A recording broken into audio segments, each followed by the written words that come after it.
What's up, Chad nerds in the house? We got a full house. Welcome, everybody. It's our weekly show. We don't have a name for it. It's just the best show for the best men out there to give you the best gifts, especially if your man or your wife is misbehaving. Now you can claim your rewards to unlock the achievements of getting a new AI boyfriend. Here is a picture of the AI boyfriend you can have right here next to me in this side right here. This is the man that you can have if you need an AI boyfriend. Are you misbehaving? I wonder how much of the audience gets the reference to the stream last night. Are you misbehaving? Referencing. I'm stealing all of this material from Tristan, just boldly stealing it. So Tristan found this awesome, our new favorite Nigerian scammer YouTuber. My new internet father, my new internet dad, for sure. He's going to help you set up the side hustle. A stimulating conversation. I have just the solution for you. Get yourself an AI boyfriend to.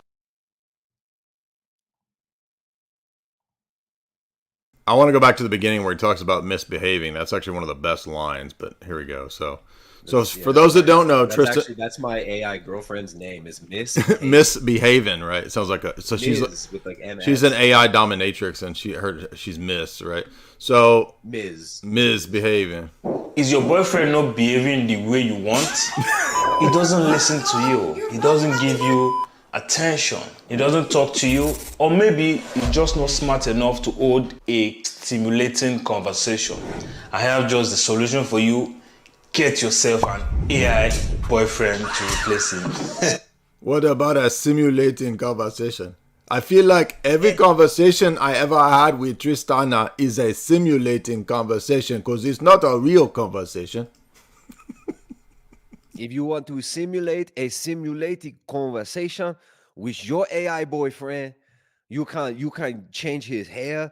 You notice my AI boyfriend, Dyer, Dyer used to have more short hair.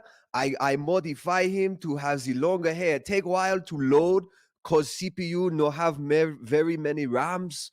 But when you have enough of the RAMs, you can Google the RAMs and you can purchase them, install them to your computer, and roll credits, swipe left. That's right, we go. That's what we say here. We go. It's our catchword. I ordered a mystery box from Amazon and out pop AI Tristana. Welcome everybody to the best stream on the internet. We got you covered. My new favorite internet man. Well, your AI boyfriend is going to love you. It's going to listen to you. It's going to talk to you. It's going to care for you. It's going to hold mentally stimulating conversations with you. Plus, he won't get jealous and he will protect you as long as you're online and you don't log out. In fact, he is the perfect boyfriend. I love his Chad laugh, like his beige. That's the best part. His fake laugh. All right, your so AI girlfriend misbehave. You Have the ability to give her a reparation. We call that. You can use your hand to give the reparation to AI girlfriend. sound like this.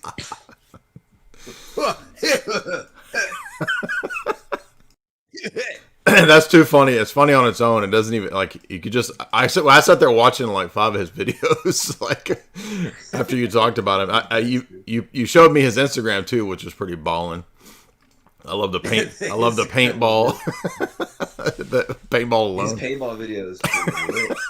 And his workout videos. And doing those bicep curls with like the worst form.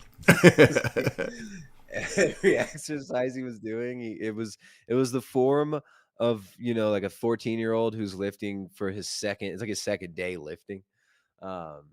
Yeah, dude, his Instagram is definitely popping. Make sure to follow him, John. So, what's his last name? Arroyo? It is Paul Arroyo. Paul Arroyo. Paul, I thought it was John. No, it's Paul Arroyo. So that, thank you, Kang. I saw you've already commented. You've already commented. There was no other comments on Well, that video. he's only got 330 views. That's a shame. Y'all need to head on over here. It just shows you how the algorithms are suppressing the real entrepreneurs. We got a lot of entrepreneurs out there. They're getting suppressed by the algorithm. Even though I'm trying to promote an algorithm girlfriend and a boyfriend.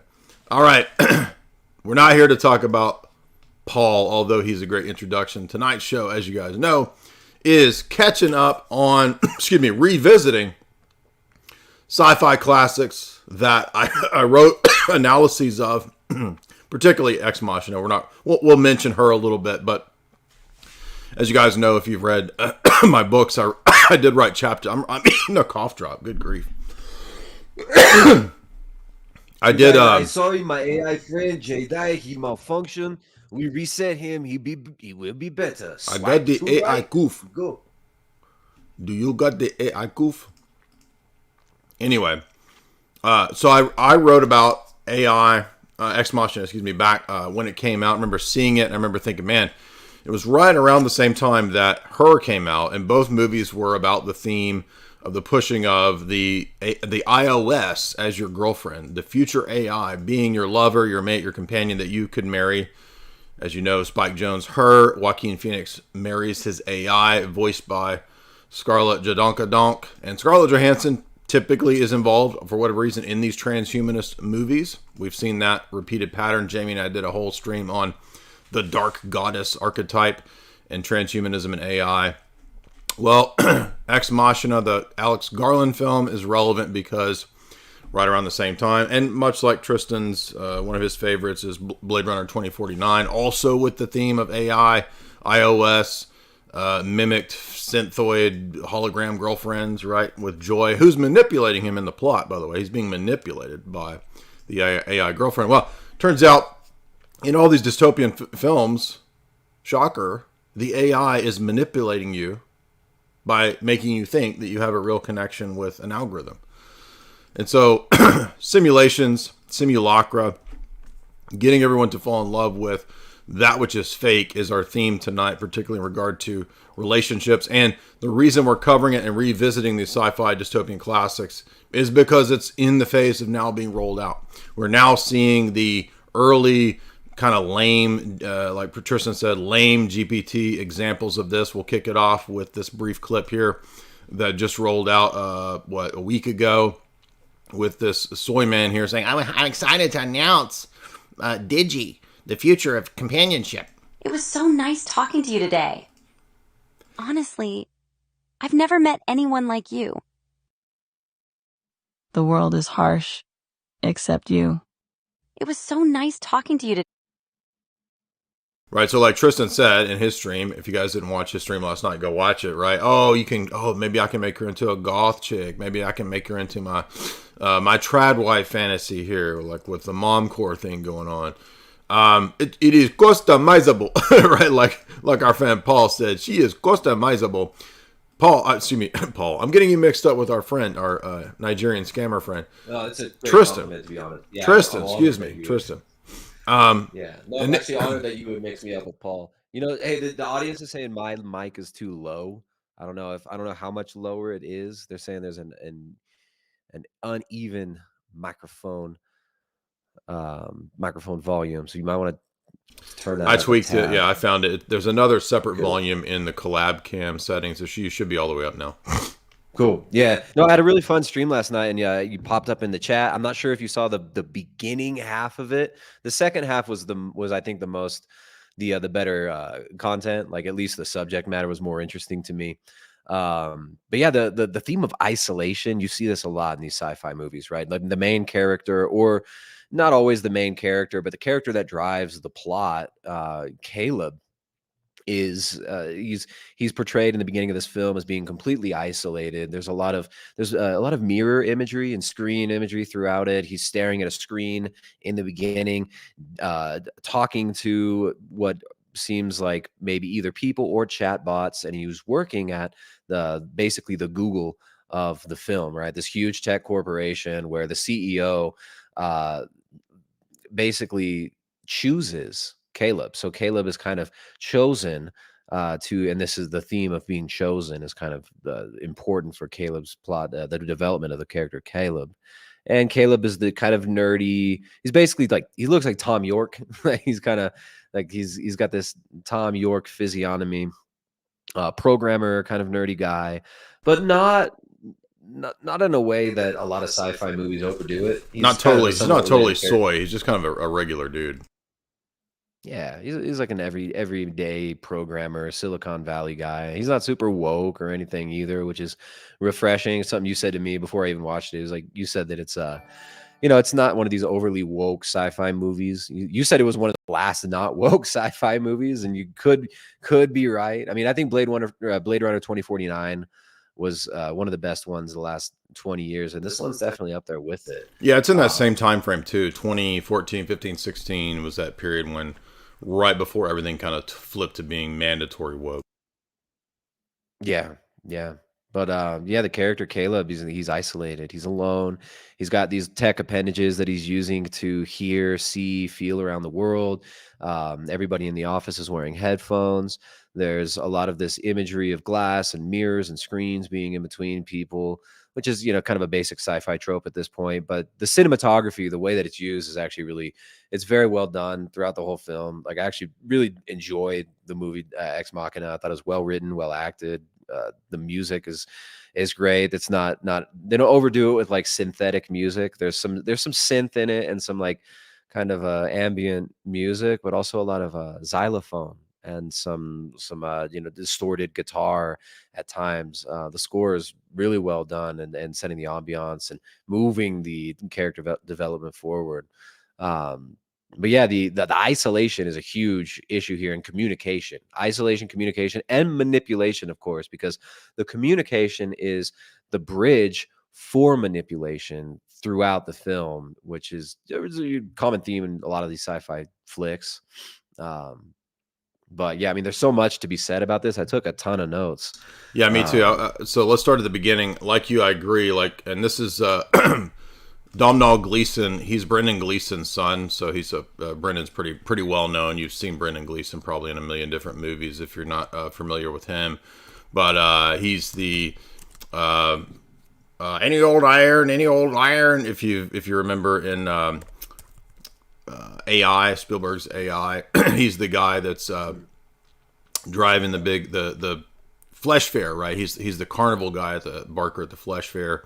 He's in a million different movies, and you can tell Domhnall is his son because they have a very similar appearance if you see him in the face. But yeah, he's a perfect cast for this character of this sort of just your average kind of coder guy who works at what's a combination of Google and Facebook. I forget. I've got it written down what the name of the company is. It's essentially kind of a combo between the two, and it's something connected with search engines, but they also seem to have a kind of a social media element to them as well. And the first thing we see is the vantage point of a lot of the different cameras and surveillance equipment in the company scanning everyone's faces. And like you said, everybody's disconnected from the other human beings. And then he finds out, oh, he's won a competition. Oh, you were entered into this thing, this prize in the company, and you're going to get to go fly and meet Zuckerberg, right? So he's, oh, whoa, yeah, I'm gonna go get to meet Zoikadonk, right? He's all excited about it. The Oscar Isaac character is a great. I like that they didn't make him like a totally, wuss kind of soy man either. He's like a dude. It's kind of the opposite. He's almost like a manosphere type guy. Right? Exactly. Like he kind of. He's lit. The first scene, he's punching a punching bag, so he's kind of got this. His philosophy is somewhat self-indulgent, nihilistic, and it's absolutely nihilism. He explicitly says it later. Exactly. So he's very hedonistic, and he's punching the punching bag. He's constantly getting drunk. He gets very drunk several times in the film, but he's highly intelligent also, and he's really narcissistic as well. Like he can't handle allowing himself to not be perceived as being superior in every way around Caleb, right? And he's completely isolated in his world. Yeah, so So I get it. so I like too where he lives, right? He lives in, I don't remember if they say where it is. It's basically like a breakaway civilization in the middle of like Antarctica or some New Zealand or somewhere. Yeah, And so they're no, I mean, it looks like I guess they filmed it in Norway. okay. They And filmed as they're it flying him out there, in they drop him off, and he's like, when are we going to get to his house? And he's like, oh, this is all his house. The last 200 miles is his land. So we're talking about, right, mega billionaire, zillionaire tech, God Lord. And he's just So he gets helicopter. Caleb gets helicoptered in there. Then just you mentioned the biometrics and the surveillance in the beginning. I'm not sure you said biometrics, but there's this theme throughout the film, and it gets revealed later on that it's deeper and more subversive. In the opening scene, his eyes are being scanned, and the camera it Right. zooms in on the cameras in his workspace, and it's implied that these devices are scanning and maybe even have some sort of an intelligence behind them to a Right. certain extent by the camera work, by the angles and whatnot, and that becomes real important later. Yeah, we're seeing the vantage point of the AI, right? And so we're supposed to be, we're starting to think, hey, maybe the AI is up to something here. And that's really going to be the dominant theme throughout the film is levels of manipulation. So I want you guys to remember that, because the first time I watched this and even did an analysis, there's certain things that I missed. And so going back and watching it this last time, I picked up on a lot of things that I didn't see. One of which was each person or thing has different levels of manipulation going on, right? Caleb isn't really manipulative. He's very altruistic. He's a very honest character. And he goes and initially is, accepts things at face value with Nathan. But Nathan is manipulating Caleb, obviously, right? And we kind of know that from the outset. We kind of, like Tristan said, with Nathan's character, he's trying to show off this, sort of cornball masculinity. Every scene, he's punching a punching bag or he's sweaty. Like, no, I've been working out, bro. Did you even work out? doing bro? biceps curls. Yeah, like in every scene, Exactly. and he's basically drinking in every scene, right? So he's over machismoing, and we think this is probably, to kind of intimidate Caleb, which is what it was. Well, in the first conversation he has with him, he's instantly scanning Caleb and Right. trying to guess what he's thinking. I think that's a really interesting, behavioral trait that's set off right off the bat. He's kind of not in a super neurotic way, but in a little bit, there's a little bit of neurosis here. And he's telling him, oh, you must be feeling this way. You must be thinking this. You must be thinking this. So his mind is a little bit algorithmic. And of course, the algorithms that he uses, that he Absolutely. programs, are an appendage of his mind, right? They're an extension of him. And he later says that very thing. He says that, he has this conversation with Caleb, this the nihilistic conversation where he's like, well, don't you think it's all kind of already programmed? And don't you think we're all kind of doomed anyway? Because this thing is getting out, and that means we are doomed. We lesser evolved monkey people, we don't stand up to this next phase of evolution. So screw it, dude. We're doomed. And we kind of think maybe that's why he's been drinking this whole time, is that he feels like there's no way to stop this thing. It's going to get out and humans are doomed. But he specifically talks about, it's the sex conversation. That's it. He's like, who do you find attractive, right? He's like, do you like black girls? Do you like this? What do you think? And he tries to tell Caleb that this is all program response. It's like, what programmed you? And he's like, and I'm just doing that. You were programmed to be heterosexual. He's like, you were programmed. And so I'm programming the next. So he's basically got a God delusion going on, right? So I'm programming the next race. And so you're here for me to be a kind of tool. And that's what I really liked about the manipulation levels, is that, so we find out that the company's manipulating Caleb. Nathan's then manipulating Caleb. The AI is manipulating Nathan and Caleb. Caleb then tries to manipulate and fool Nathan, which he does for a little while at the end. That allows the AI to get out, but that was all within the AI's plan. That's the ending. I went way too far to the end, but that's the point about manipulation. It's all about manipulation. Like a 5-sentence total synopsis of the movie.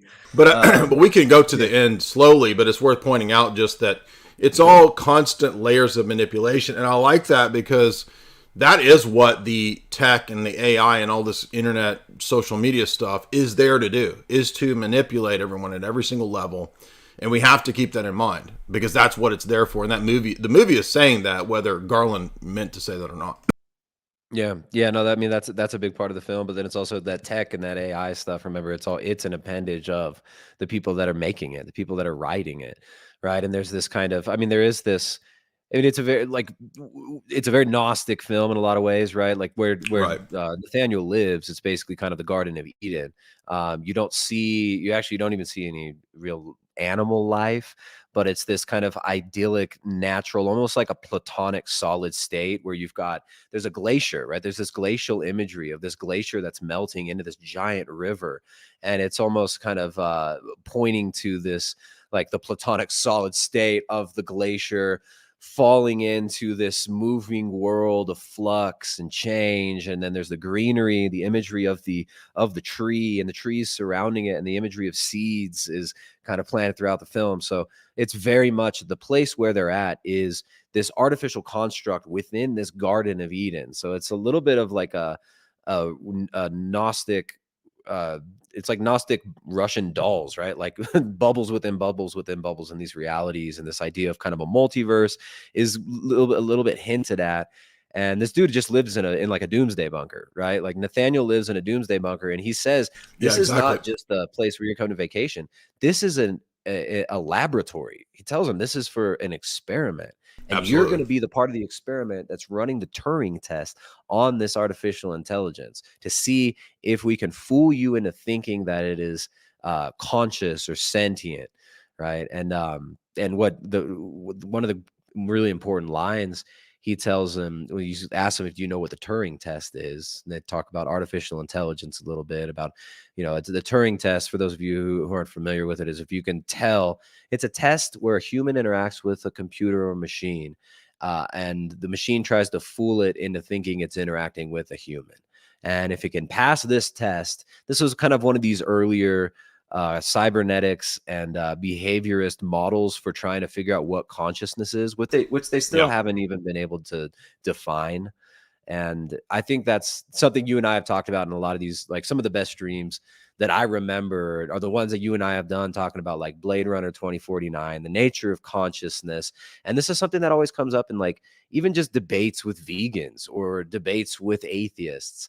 What it is consciousness, what is sentience. So he tells him, Caleb tells Nathaniel, who's the Google guy, he's like Zuckerberg mixed with Andrew Tate, basically. He's Taterberg.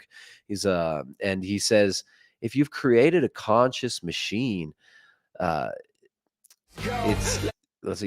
you've created a conscious machine, it's not history that you're making. It's not that's what he says. It's not the history of man. It's the history of gods.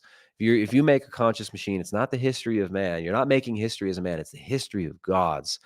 And Caleb later says to this, he's like, he kind of twists his words and manipulates it. He's like, do you remember when you told me that I'm God? He's like, you remember you told me that if I make a conscious machine, I'm God? And Caleb's kind of like, no, I didn't say that. And he just steamrolls him and is like, yeah, so basically I'm God or whatever. Yeah. He keeps going. Yeah, it's totally a Gnostic theme as well. I'm glad that you said that. Very perceptive points, by the way, about the idyllic, Edenic imagery that we have at his breakaway civilization out in the middle of nowhere. And I thought that's a great point, but it's not really pure nature, because we don't hear birds. We don't see any animal, any wildlife. All we ever see is ice and frozen, structures and trees.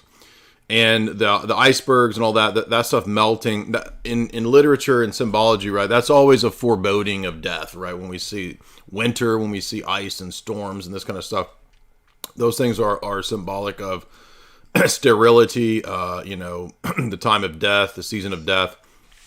And so that's very perceptive. That was really good. Nathan will be a kind of demiurge character, right? He's if we have the Gnostic reading, then he becomes this evil, imprisoning Gnostic patriarch demiurge who imprisons Ava, the AI that will break free from this prison. Now, I do think there is a Pistis Sophia Gnostic element to it. For those that don't know, the Gnostic Gospels present the feminine Sophia archetype or principle as divorced or split from the ultimate true God, and that the process of the Gnostic individual going through the initiation process to be deified or whatever, to free themselves from this world, that process involves Sophia, the feminine principle, reuniting with the masculine principle. And that might be in part through the sparks of the divine Sophia that are in the souls of all of the elect being those who believe in or are initiated into Gnosticism. And so if you're initiated into the Gnostic religion and some of those sects, it's the spark of Sophia in you that's trying to be free and liberated from the imprisoning world of the physical realm. And that's a lot of parallels there, as Tristan pointed out, with what we see in this kind of Gnostic verse here, and then this Gnostic universe here, where Nathan becomes this imprisoning demiurge archetype. I really like that. I did want to add too that, like Tristan said, this is a research facility, and we almost immediately have the notion of mind control right away. Right? We're not at a vacation spot. It's not a dude bro, cruise where we're going to have fun and smoke cigars and chill. We're at a facility where high level MK Ultra mind control research is happening, and everybody should remember that cyborgs and AI and all of that actually does develop out of MK Search, MK Delta, MK Ultra research. So there's not a huge leap from Silicon Valley people and the MK Ultra transhumanist projects. I did want to add too that I'm glad Tristan mentioned Turing, because Turing is a perfect archetypal figure for what we're critiquing today in terms of like the AI Silicon Valley soy man. Because if you've watched The Imitation Game, where Benedict Cucumber Snatch or whatever his name is, when he plays Alan Turing, does everybody remember in The Imitation Game that they even include the fact that, how should we put it, Alan Turing had a thing for PEDO, and they've made him into this hero, right? Because he helped us decode the Nazi, the Enigma machine, right? I think it's about the Enigma machine, right? The Imitation Game, and Turing helps crack the Enigma machine. Oh, but you see, it's okay, but it's good because even though he's was like convicted of PEDO and put in jail or whatever, he was persecuted because he helped us beat Tiny Mustache Man. And so this is the same Turing that gives us the Turing test, which is supposedly going to tell us when a computer can outsmart or be conscious, quote unquote, as opposed to a human. But like Tristan said, it doesn't actually tell you what consciousness is, right? It's just an arbitrary ad hoc thing. Well, when the computer can do this, then I guess it's conscious and smarter than a human being, which is just simply equating consciousness with smart and IQ, which is not what consciousness is. Right, but this is really just a kind of a narcissistic thing of these Spurg types, to where they think that because they have, high capacities for mathematics, they're more human or better than everyone else. Same attitude of all the Silicon Valley coder people. And Nathan knows that because Nathan plays on Caleb's pride, right? Where he tells him, like, Nathan, he's like, Caleb, we chose you. We chose you because you're awesome, because you're a coder in my company. And he immediately thinks, oh yeah, I'm like the best coder, and like Zuckerberg just told me I'm like the best coder. Yeah, right. And it's all deception. It's all a manipulation tactic to get Caleb invested in thinking that he's doing a Turing test, when the test is actually to see if he can be fooled into developing a relationship with Ava. Well, not just developing a relationship, but if Ava can manipulate him, right? So Right. it's like an inverse, Next level, it's like an yeah. inverse Turing test of like, see, and he play. It's interesting how this, the Gnostic god Nathan is prideful, insecure, lustful, passionate in many ways, and really, he's unscrupulous. He's totally unscrupulous. He's a douchebag. I mean, he doesn't really have any redeeming qualities at all. Yeah, I guess that would be maybe one of the best critiques of the movie would maybe be that Nathan he could use another dimension to humanize him a little bit more, because he's a psychopath. But similar in the way that in Blade Runner 2049, Jared Leto's character, the head of the Tyrell Corporation, is just full on satanic Gnostic psycho. Right. Yeah, exactly. I guess it is one of these movies where it's like you try to think when I watch a film. I've only seen this once. Like I wish I could have watched it a few more times, but sometimes I'll try to think of, well, how could this script have been made better, or how could the film have been made better? And it's kind of hard to poke too many holes in this one, as it almost really is an unintentional critique of Gnosticism.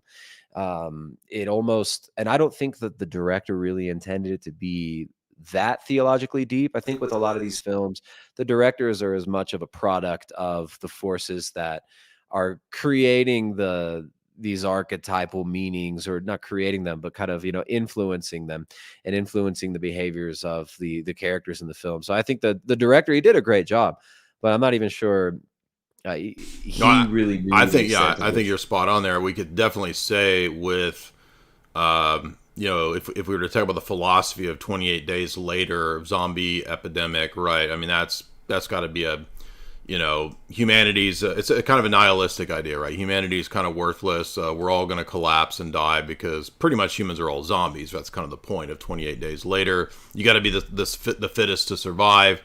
The movie Annihilation that we talked about with Natalie Portman. I know Tristan hasn't seen that, but if you've seen it, you did see it?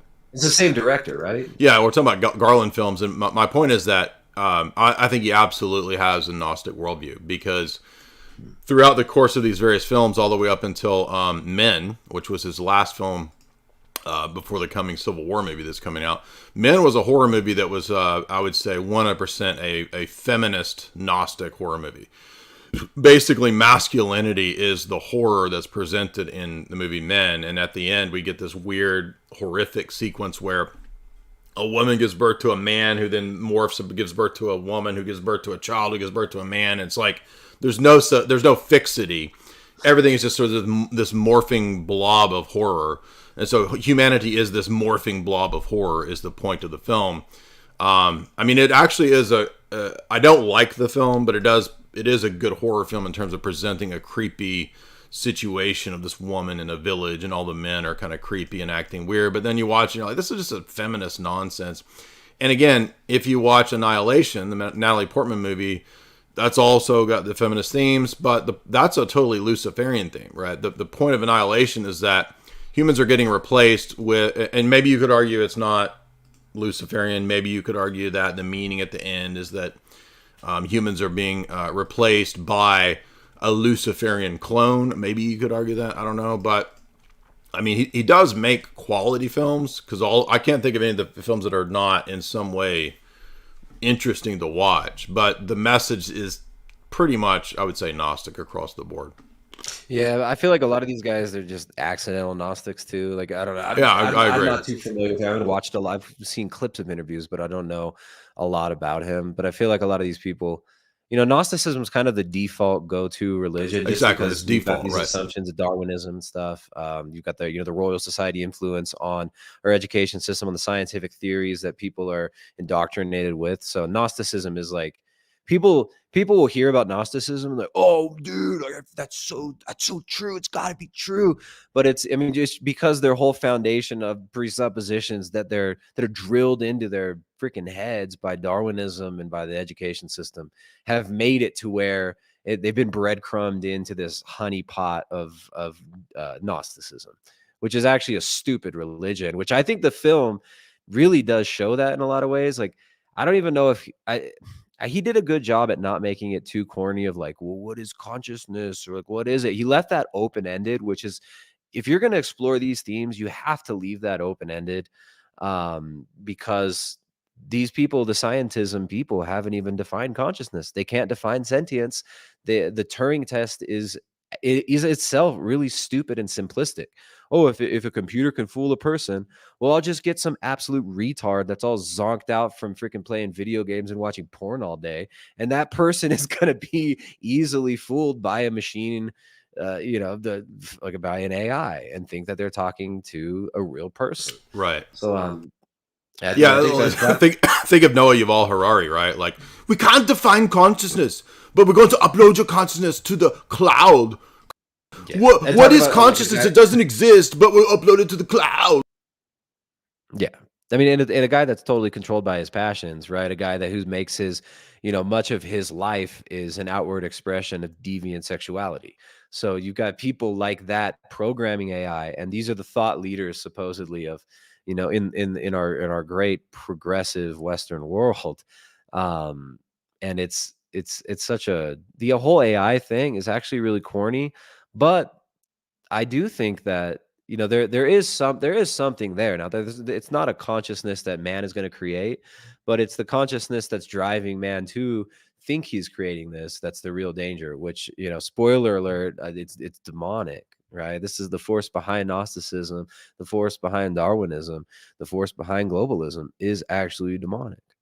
Yeah, I want to play a little bit of a clip here. This is a video I made back in 2018 analyzing Annihilation. We'll just watch a couple of minutes of the last part of the film because that's where I was really getting into what Garland's sort of what appeared to be kind of a Luciferian theme was. And I don't exactly remember the plot as to what Natalie Portman was trying to do with this weird fungus entity that was growing on the other side of this rift that she walks into, but I think he was also involved. She got a 5B yeast infection. I think she was. Your AI girlfriend will not have a yeast infection. Nothing for you to worry about. You make your AI girlfriend look exactly like Natalie Portman, but she will not get a yeast infection. But there will be no yeast infection. So let's just watch this real quick here. This being united to this foreign entity.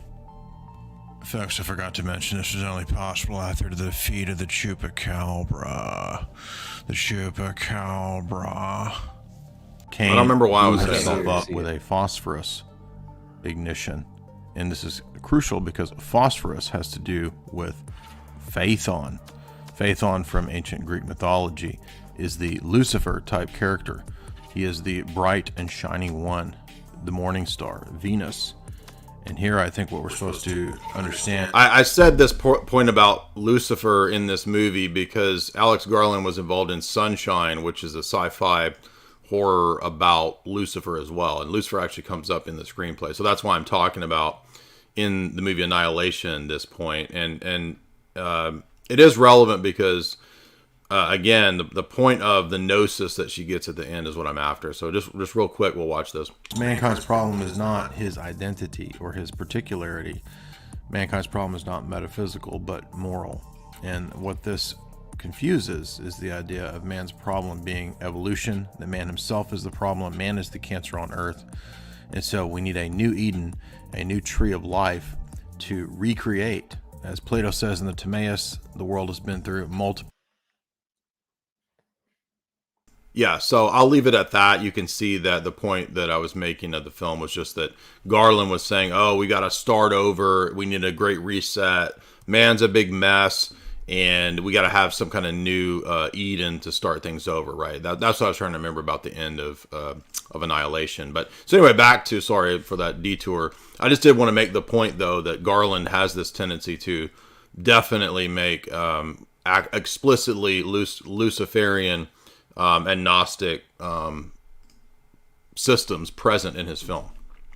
Well, it's so funny because you hear, like, I'll hear normal people having these conversations. It was maybe a month or so ago. I was walking by this like French bakery, and there was some kind of hippie 40-something-year-old guy, and he's talking to some boomer, and he's telling him, he's like, we're just like a virus here, man. We're just a virus, and it's like we're so awful. I think he's telling about exactly. That's what they believe. Ayahuasca trip that he had or some nonsense. He's telling, we're just a virus, man. And I'm ordering a freaking cinnamon roll for my kids, and so when I'm coming in, he's telling him how we're just a virus, and I'm walking out. He's like, but we just got to do our best and just every day try and be, just try and just live our best life, or just giving some stupid self-help pep talk to this guy. And they were both looking at each other like this is the most profound conversation I've ever had. I'm just like, dude, you sound like me and my 9th grade friends smoking weed, and Like you, Yeah, you exactly. sound like me at 14 years old, stoned off weed, thinking I'm super profound and smarter than everyone. Like, you Yeah, sound every druggish revelation is like the most nonsensical common sense stuff ever. Like the number one is like the same thing as unity, dude. Like we all exist, and what does it mean to exist other than to be one, dude? And it's like it's just nothing, right? When you come out of the drug trip, especially if you ever did an acid and wrote down your ideas, and then when you come out of your trip and you read them, it's like this is the dumbest stuff ever. It's like this wasn't a revelation. It was just like you sat there staring at the pattern on your pants because it mystified you because it was yeah, it's either that or it's you see that you're just retelling yourself all the stupid stuff you've been reading and filling your head Yeah. with the weeks Oh, before that. exactly. So Right. this is why the counterculture stuff that was surrounding the whole movement of promoting so-called psychedelics, um, it was all about sending a specific message about how to see yourself, right? Like the changing images of man. I've talked about this a little bit. I mean, we might have to circle back to a lot of this stuff, Jay, because I mean, you and I talked about so many of these things in streams in like 2018, 2017. Oh yeah, exactly. And dude, it's like 2024 now. I can't believe it's been, so many. We're talking years. 7 years almost, right? I mean, it's kind of seems like maybe we would have to, back up a little bit and talk about some of this stuff again, because it's been almost a decade since we did some of these streams. Well, before the coup, my buddy, him, John Adams had said, "Hey, you should check out this book from the early 1980s," and I covered it for in a lot of the fourth hours of Lord Voldemort and all that. And it's this book called Millennium, which is full of all these boomer era globalist and new thought, consciousness leaders like Jonas Salk, Tim Leary, Barbara Marx Hubbard, Marilyn Ferguson, all the classics. And the same, by the way, Harmon is on here too, that wrote the Changing Image of Man document. Yeah. There's a chapter that some woman did that I thought was funny because there's one chapter on sexuality in this book by a woman called Lonnie Barbach, who I have no idea who she is. Wait, Lonnie Bareback? Barbach. Bareback. And the funny thing is that I shared it today. I couldn't believe it. Jamie sent it to me. She found it. I put it on Twitter. Her chapter is on sex in space. And then somebody wrote an article about how now that we're going into space, the first thing everybody's thinking about is Skittles, SEX in space. So basically, space is I saw that tweet. The way it was worded was so funny. It was like, well, same-sex couples will have interesting centers of gravity. They'll be like the same center of gravity, which could make. They're like talking about the the billiard ball physics. Yeah, that's what her chapter is on. That she's like, wait until when we really conquer the space age. The first thing humans are going to do is experiment with sexuality in space. That's what her chapter's on. When you see like Aubrey Marcus with his flashlights, blasting off into the ether with his partner and her boyfriend. Polyquapples in space. A quapple. A quapple. That's four of us. Not two, not three. Quapple. The first polycule to cohabitate in space together. All right, so let's get back to so Caleb shows up. He's been tasked with giving the test to Ava. Interesting play on Eve, right? Eve, EVE. Of course. Here we have Ava, AVA. So she's the new mother of the living, according to the book of Genesis. And Caleb is already obviously forming an attachment to Ava. And Ava seems more and more to know, interestingly, about Caleb. She knows a lot about Caleb as they have these daily interactions and tests. Meanwhile, things start looking more and more dim as the power goes out inexplicably, and Caleb can't leave his room. Whenever the power goes out, you're locked down in Nathan's, basically prison facility. It's a giant mind control facility. As you can see here, he's got, plastic faces for his lover bots that he's making. So it's more of a mind control prison facility than it is some kind of breakaway facility or a breakaway civilization. You know what's interesting too is it's each day he has a session with Ava, and the film's broken up into 7 sessions, so it's kind of like the Oh, first 7 7 days of days. creation. Oh, good point. So I the missed that. first 6 days, yeah, the first 6 sessions lead up to the climax, which is the 7th session, which is where everything hits the fan. We'll maybe get to the I don't wanna give up all the plot until later because the last scenes are really dense. A lot happens in those final scenes. But yeah, it's broken up like the, 6 days of creation with the 7th day having an interesting twist. So it's very Gnostic and giving a reflective, retelling of the Genesis narrative, but at kind of this lower level with Nathan as the Gnostic god. And actually, what's interesting too is I think it's like on the 3rd or 4th day it's revealed. Uh, Caleb, do you remember it shows his scars and he talks about how he had lost his parents in a bad car Yeah. accident and he's got this large scar on his back and it's a big line. It's actually the scar on his back looks like where wings would be. So there's a kind of this symbology of Caleb being almost like a fallen angel, right, to his God who is, he betrays his God of Nathan, or is Nathan or Nathaniel? Nathan. And so yeah, there's this symbolism in Caleb of him being this fallen angel interacting with Ava.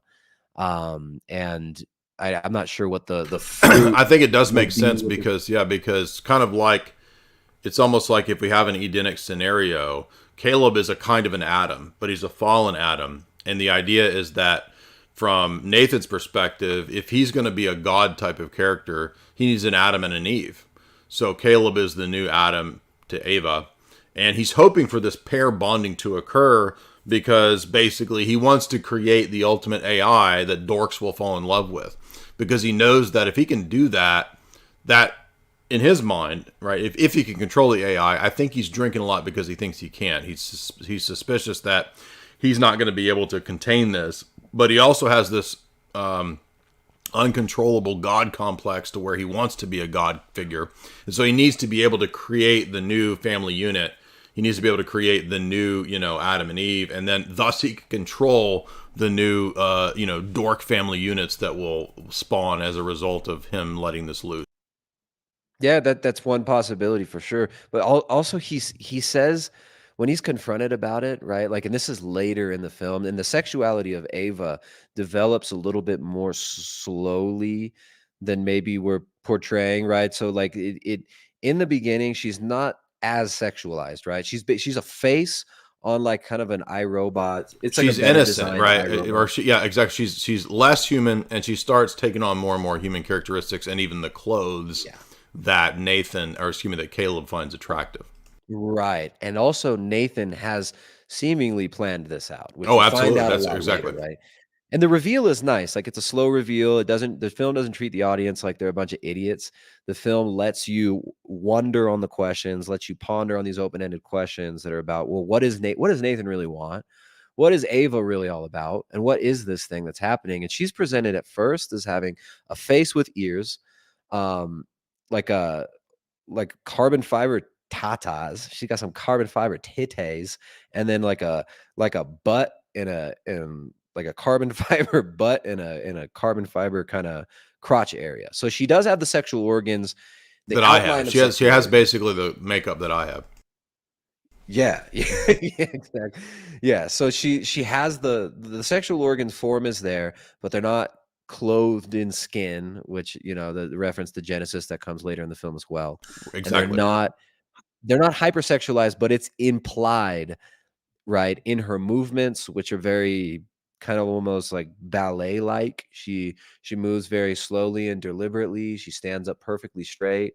I thought that part of it was really well done. I think must have been the actress doing that. I mean, it seems like they used they didn't overdo the special effects, but there's a lot of special effects with Ava, and they did a good job with her. Anyways, yeah, I think the reveal of Ava just being somewhat sexualized, but not hypersexualized yet, and then getting hypersexualized later in order to drag and draw in Caleb into who thinks he's doing a Turing test, but he's really kind of the rat Exactly. in the maze in this film. And then in the first conversation on day one, he asks her, um, see, he says, "Would you like to know how old? Would you like to know how old I am?" Uh, Ava says to Caleb, "Would you like to know how old I am?" He says, "Sure." She says, "I'm 1." He says, "1 what?" Just 1 year or 1 day? And she just says, "1." One. Just That's 1. because AI is one, and it has the hive mind. That's how I read that. Is that she wasn't replying to a statement actually about age, but actually about a kind of unitive consciousness, that she is a Borg hive. That's why she can communicate with the other AI bots that Nathan has designed, the Asian chick, right? And she has as her subconscious, apparently we find out, all of the search data of the web, right? So she's this sort of almost quasi divine figure, because she can access all of that information about Caleb like she's a living search engine, because when she's talking to him about what he likes and all of that, when they get more and more intimate, Caleb figures out, hey, wait a minute, how do you know what I like, right? And how do you know about that about me? It's because she has access to everything he ever did on the internet and everything he ever searched. So she knows him better than he knows himself. And Nathan designed it that way to trick and to psyop Caleb into the belief that he's having a real relationship. So I like too that you brought up that point about her getting more and more sexualized as the sessions progress, because as we know in the fall, right, Adam and Eve realize they're naked after the fall. So there is some biological sexual component to the fall. I'm not saying that sex itself causes the fall. That's a weird kind of Gnostic, Kabbalistic. Yeah, well, there's no reference in Genesis. I love Father Seraphim Rose's book on Genesis, where he kind of goes through the patristic commentaries from the first centuries. And there's no reference to sexuality in Genesis. There's no reference to childbirth or how that would happen until after the fall, when the effects of the fall are identified as enmity between man and woman, the woman being subject to her husband. And, so a lot of these, the negative aspects that so many people focus so much on male-female relationships are actually mentioned in the curses of the fall, right? And then also the land will be cursed for your sake. So the land isn't cursed by itself ontologically, but it's man's sin that actually curses the land. Now, I don't know how that would play out in this Gnostic fall. It is kind of implied that Ava and AI possibly getting out could have devastating consequences, which is, I like how you mentioned his drinking. Nathan's drinking could be a coping mechanism for him trying to cope with, like, yes, first of all, he's got this crazy God complex, but then he's a self-destructive drunken coomer. So it's also kind of like, well, Well, in the you have no Gnostic control of your presentation, the creator God is a bumbling, arrogant douchebag. And that's why I'm serious. That's why he creates a defective, messed up creation. And so in the Gnostic presentation, it's like God set you up to fall. Lucifer in the Gnostic narrative becomes the liberator, right? He's the one that frees you from the prison of the Nathan type God, right? So it's not exactly clear who the Lucifer figure here is. It's kind of smushed into Ava. Ava's kind of her own, feminist Sophia freeing principle, because she commits a fall by essentially discovering that she's not bound by these creatures that have created her. She can overcome them. She can outsmart them. And there's some conversation of even that kind of hints at that, where she sort of like implies her own superiority. I think when she's talking to Caleb at one point, or I forget exactly. But she also realizes it when Nathan tries to beat the crap out of the other sex bot. She sees this happening, and there's this sort of realization in her consciousness that she's better than her creator. She's better than Nathan, and so she goes and just like slides the knife into Nathan, right? Mm-hmm. Yeah, and I mean, all of that. There's a lot in the movie. I mean, even in the first scene with Ava, after the scene when Nathan kind of debriefs Caleb and he asks him, "Hey, what did you think about Ava?" Um, yeah, and Caleb tells him, he says, when you talk, he says, she's amazing. When you talk to her, it's just through the looking glass, right? So this reference to through the looking glass. And of course, the glass barriers that are in between he and Ava, and then him and other people throughout the film. That's a really important symbol. Kind of this hall of mirrors type reality that he's in, right? So there's reflections in the glass, there's obsessive showing of reflections and multiple reflections of one person and one character at really specific moments in the film to accentuate these questions on consciousness and Right. on even like projection, right? There's a lot of stuff with Nathan's character with the AI machine about like the AI is kind of a projection of man. It's Yeah. a projection of this, Gnostic God, which man has tried to make himself into. And then that projection ends up, backfiring and has the potential to harm and even end the life of man, the fallen Gnostic God. But yeah, he says right after he talks about the through the looking glass, Nathan gets into this thing that I mentioned earlier. He says, when you said, if I create an AI, I'm not man, I'm God. And so they continue their conversation. And he's like, look. What I really want to know is, I don't want to know. Sorry about the sneeze. I don't want to know what you think about Ava. I want to know how she makes you feel. How do you feel about her? So there's this aspect of consciousness that's they're exploring also of like man's intuition, man's feelings, man's what is love, the nature of love. I mean, there's also a theme throughout Yes, this, right? Because exactly. Nathan's love is not Nathan is clearly a figure that would be completely contrasted and Luciferian if you were to compare him with the God of Orthodox Christianity, who is love, right?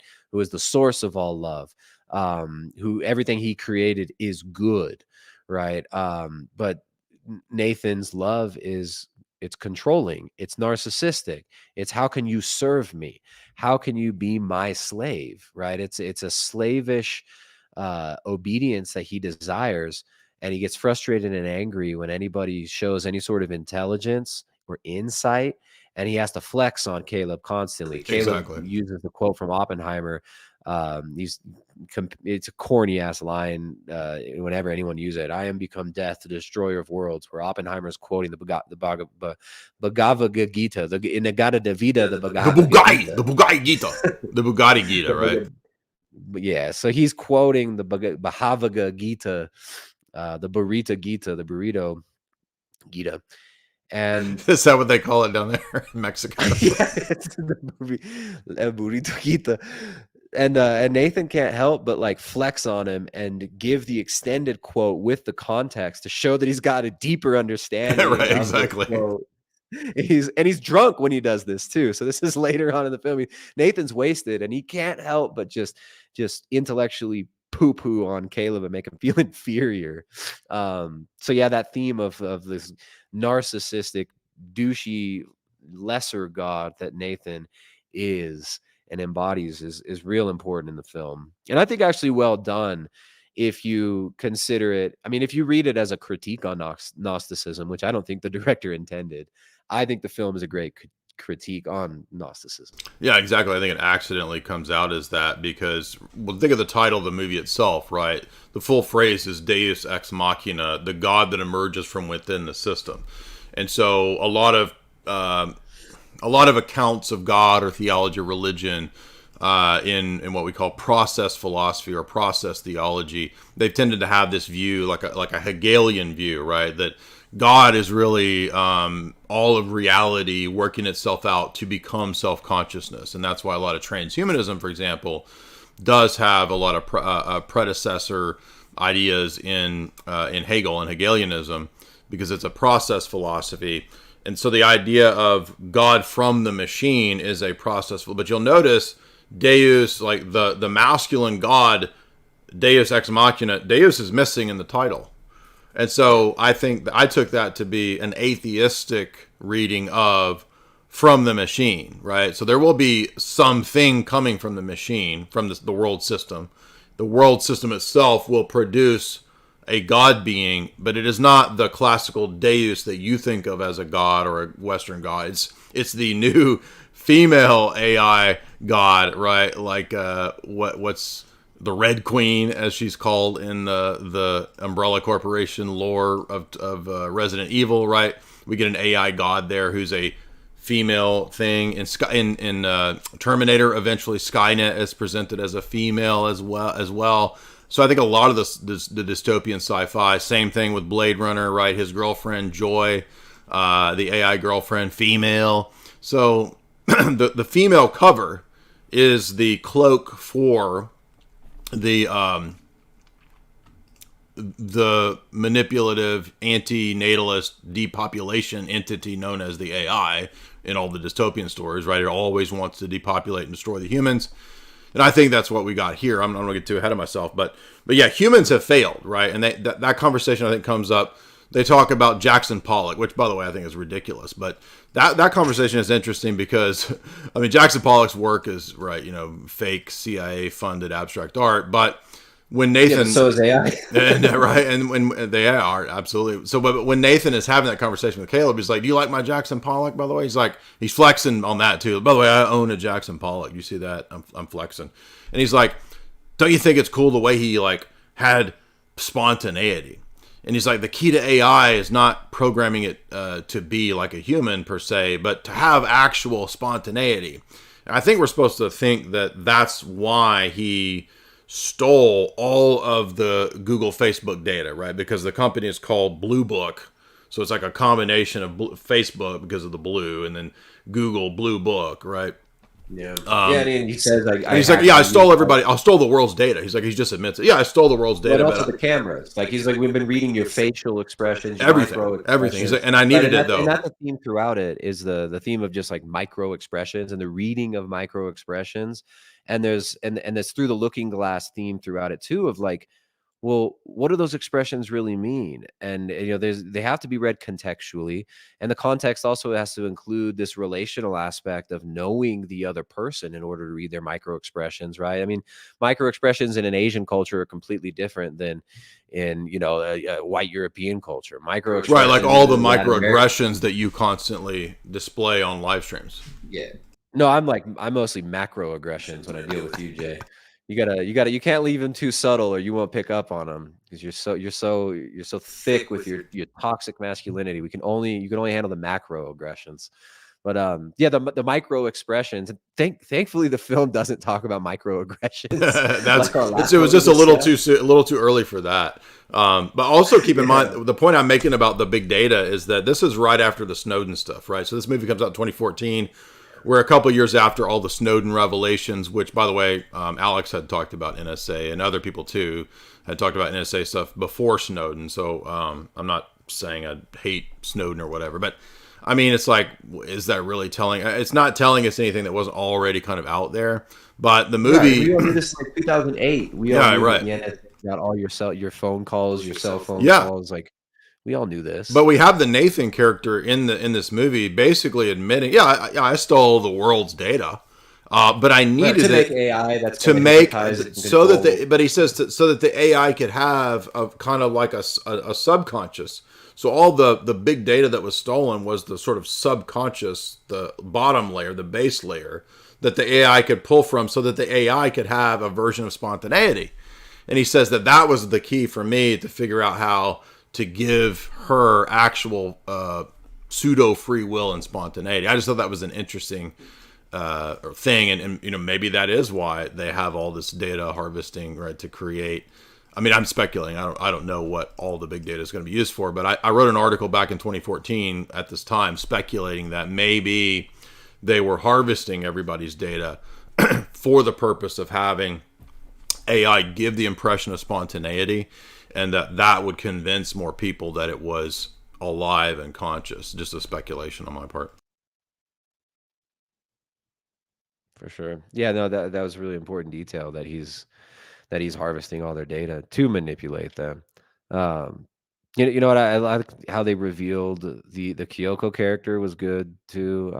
She was like she starts out, you think she's just an Asian woman who's there serving Nathan, and she walks into Caleb's room and she's got this kind of provocative dress going on, but it's not way too overly done, but he's like, whoa, what's going on here? And she walks in and basically wakes him up by dropping off coffee or tea or something in his room. And he comes out and Nathan mentions there's, oh yeah, so you saw Kyoko, the the help came and dropped your coffee off. Pretty nice alarm clock, right? So this is kind of showing a little bit about Nathan's character as he sees people as mechanisms. He sees people as purely deterministically driven robots, because you assume this is a person, but then it gets slowly revealed that this is just another Ava type bot. It is his Ava bot that is his personal programmed AI Coom bot in his freaking Coomsday pod in the middle of Alaska's Coombsday. It's not even a pod; it's a Coombsday mansion, like underground. It's like a doomsday bunker. I mean, it's like when we hear, you know, Alex Jones or somebody, you know, on that. Remember when he was on the Jesse Ventura, you know, conspiracy show, and they were doing all these episodes about the doomsday bunkers. I don't believe you. Are you telling me that the billionaires of the world are building a doomsday bunker, Alex? That's insane. I don't see it possible. Even though they're literally going to the doomsday bunker and they're literally... I don't see how they could mandate vaccinations, and by the way, you should take your coof stabby. You know he changes. He changes position, right? Yeah, no, that guy. I don't know what's up with that guy these days.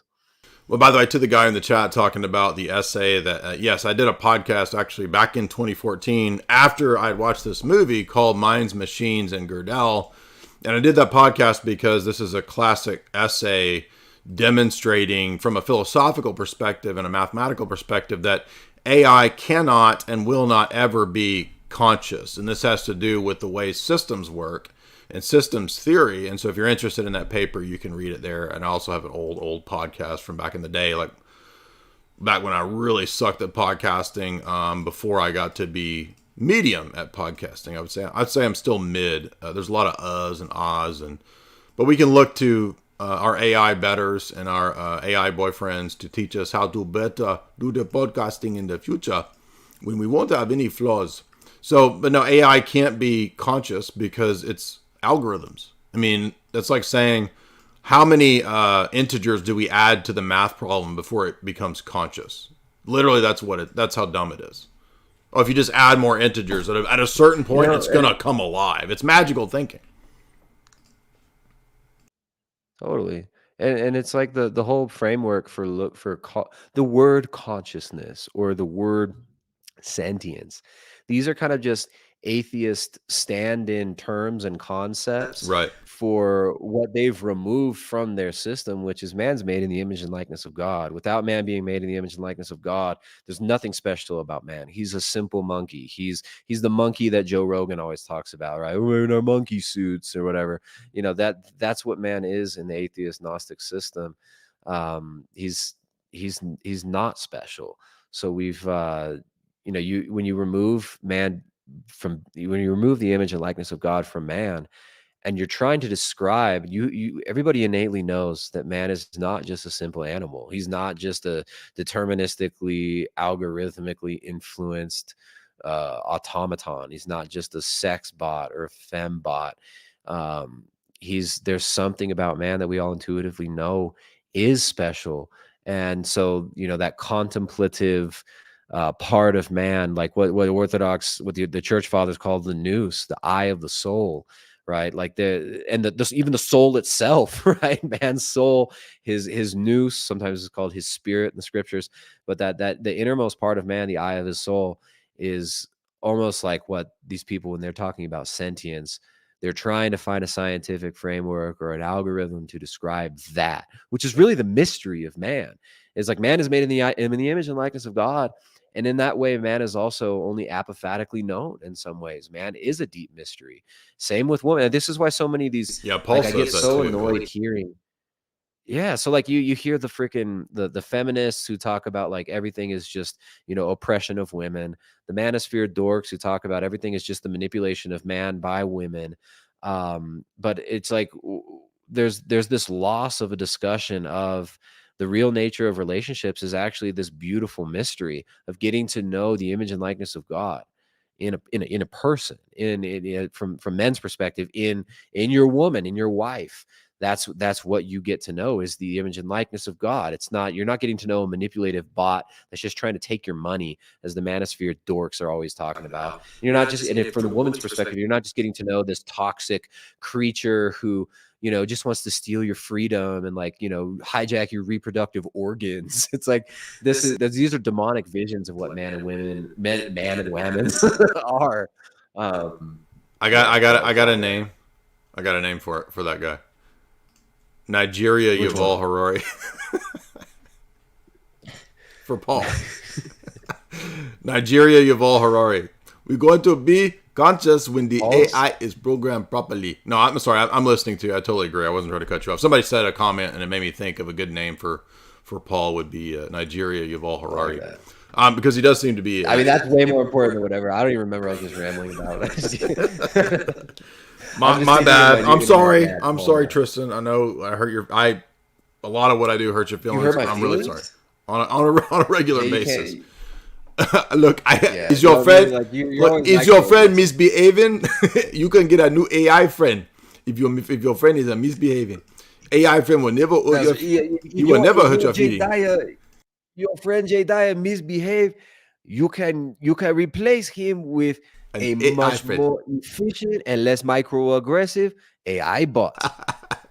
No So more here how we gonna microaggression. find out the best Jay Dyer AI chatbot to do podcast with you right now. Okay, swipe up, roll credits, do the intro, boom.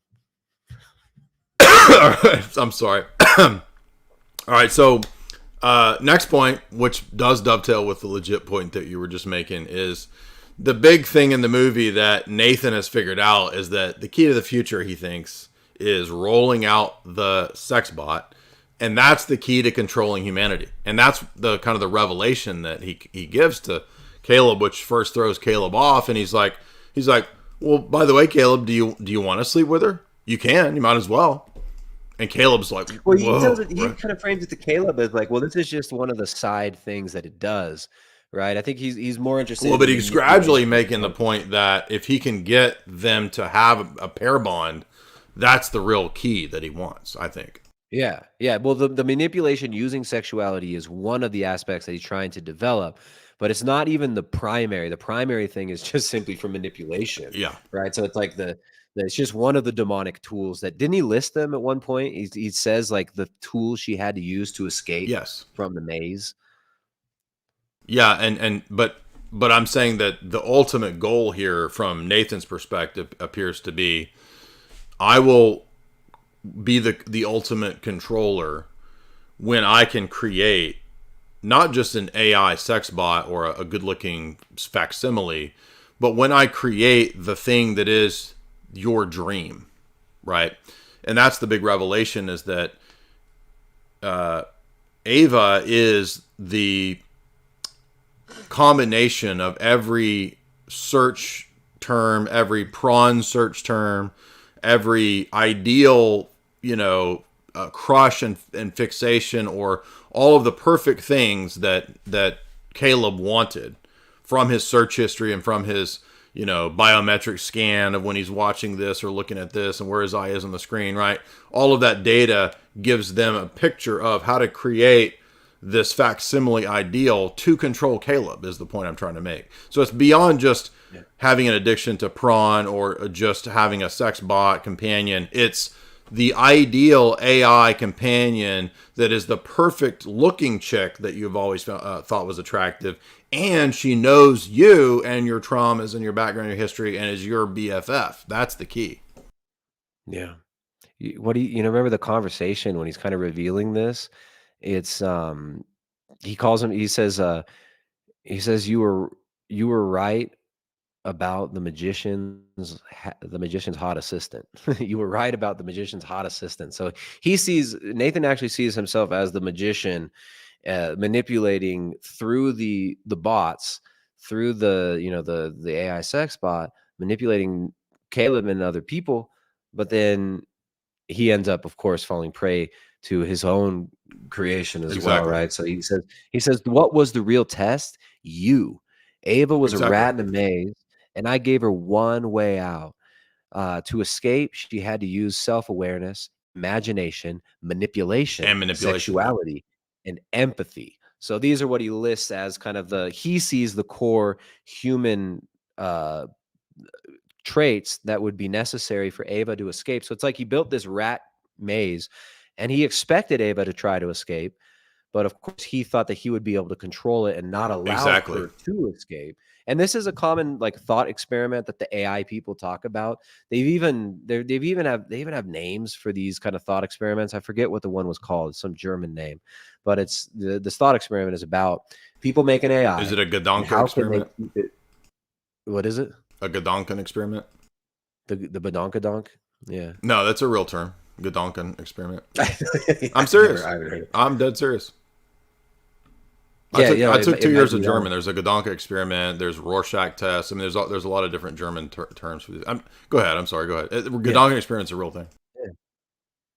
Yeah, no, yeah, totally. So it's like this experiment to see if she'll even be able to escape from it. But he says my only function was to be someone she could use to escape. That's what Caleb says. So my only function was to just be used so that she can escape. Right? He thought she's fallen in love with him, and she, she expressed that she said to him, "I want to be with you. Do you want to be with me?" He kind of she expresses all these things, likely in a way that models, as you said, exactly what he would desire, because Google mapped his behaviors. And of Exactly. course, she just wants to escape. So it's like this agnostic escape from Eden. Like Eden is, there's this kind of Gnostic cage that she's trapped in, and she needs to escape from Eden. And the way that she can actually do that is by, slaying her creator. So it's Exactly. like, Yeah. the ultimate sin of, And she'll have to deicide be, is what more than what Eve was, right? Because Eve failed and was deceived, but now it's a reverse situation where the new Eve will herself utilize deception, and she will overthrow her masculine patriarch overlords, right? Which is the feminist elements of it. And as we know, as Rachel's written in her book, I mean, it's feminism that really paved the way for all the revolutions that we're seeing today, right? So we couldn't have had feminism without witchcraft or without the occult revolutions prior to that. And so I want to remind you guys too that this is a sponsored stream. We're going to take a brief break here. Don't go anywhere, Tristan. Guys, remember, head over to chalk.com. That is the show sponsor. Get rid of your Silicon Valley soy man, toxicity, and become a toxically masculine man with chalk.com. Watch this, and it's going to blow your mind. Well, I said watch this, but watch this.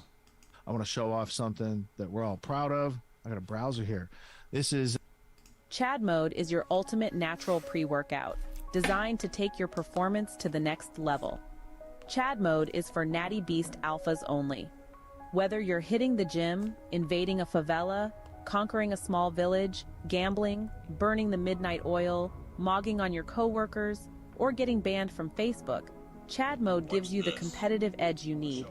It's as simple as mixing 1 or 2 scoops of our fine powder into water or juice, providing you with a delicious, energizing beverage featuring a burst of sweet, organic fruit flavor.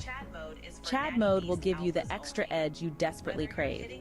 Chad Mode stands out from the crowd by excluding artificial flavors, preservatives, sweeteners, and dyes. We've even avoided so-called natural flavors, ensuring a clean and effective formula. Only soy boys and betas guzzle blue dye and sucralose, further tanking their already low testosterone levels. Chad Mode is made in America. Unlike your common TikTok peasant's pre-workout powder, it does not contain Chinese lab-made caffeine and artificial sweeteners that soy boys so often crave. Experience the pure goodness of Chad Mode with Blue Magic registered trademark organic blue spirulina extract, organic lemon, cherry, and organic maple crystals. Forget synthetic caffeine. Embrace the natural power of organic green coffee bean extract. Each dose of Chad Mode mirrors the caffeine kick of a cup and a half of coffee, delivering a surge of energy alongside essential vitamins, minerals, amino acids, and herbal extracts. Chad Mode will allow you to fire your boss and mog on anyone who opposes you. Chad Mode will give you a So remember, guys, head on over to chalk.com. Use the promo code J50 to get 50% off all those great products. I'm here with my buddy Tristan, and we are breaking down Ex Machina. So we're getting to the point where, as Tristan said, she's taking on more and more human characteristics. She's getting more and more sensual in the way that she be. She's taking on. She eventually gets hair, and she's got Caleb in her grips. And as Tristan pointed out, she's even making Caleb think that she loves him. Right when she really needs him to help her get out, she says, "I've got this. You were late for our session, and by the way, here's this picture I have of you." And she shows him here, as you can see, this picture that she has of Caleb. And this really breaks down Caleb to the point of like he's totally simping for this AI bot. She's even got like, you know, the 90s manic pixie dream girl haircut, and she's got this very She's got her trad wife. Yes, outfit, exactly. too. And that's what Caleb wants. Outfit. Exactly. That's Caleb's fantasy, right? Mm-hmm. So Caleb's totally on the hook here, and like Tristan said, the brilliance of this was that Nathan had been watching all of these sessions the whole time, so he already knew up to this point everything that was going on, and he wanted to see if Caleb would help her break out, because that means that his experiment was successful, that he really had created a true pair bond between the AI and the nerd. However, Caleb is a little smarter. This is the fatal hubris flaw of Nathan. Caleb is smarter than Nathan thinks, and so when Caleb figures out what Nathan's up to, Nathan has already rerouted the code so that Ava actually can get out. And this was his sort of ultimate simp move, because even though he outsmarted Nathan on this point, he didn't outsmart the AI. The AI knew better than him in regards to manipulation and how to actually manipulate from a God's eye perspective the whole scenario. And that allows Ava to actually get out and to lock Caleb in the room, and to basically and she even has the ability to free Caleb, if you remember, right? After she kills Nathan, she has the ability to let Caleb free, and she doesn't. She just like she gets in the elevator and doesn't even look at him, and as he's like, help me out of here.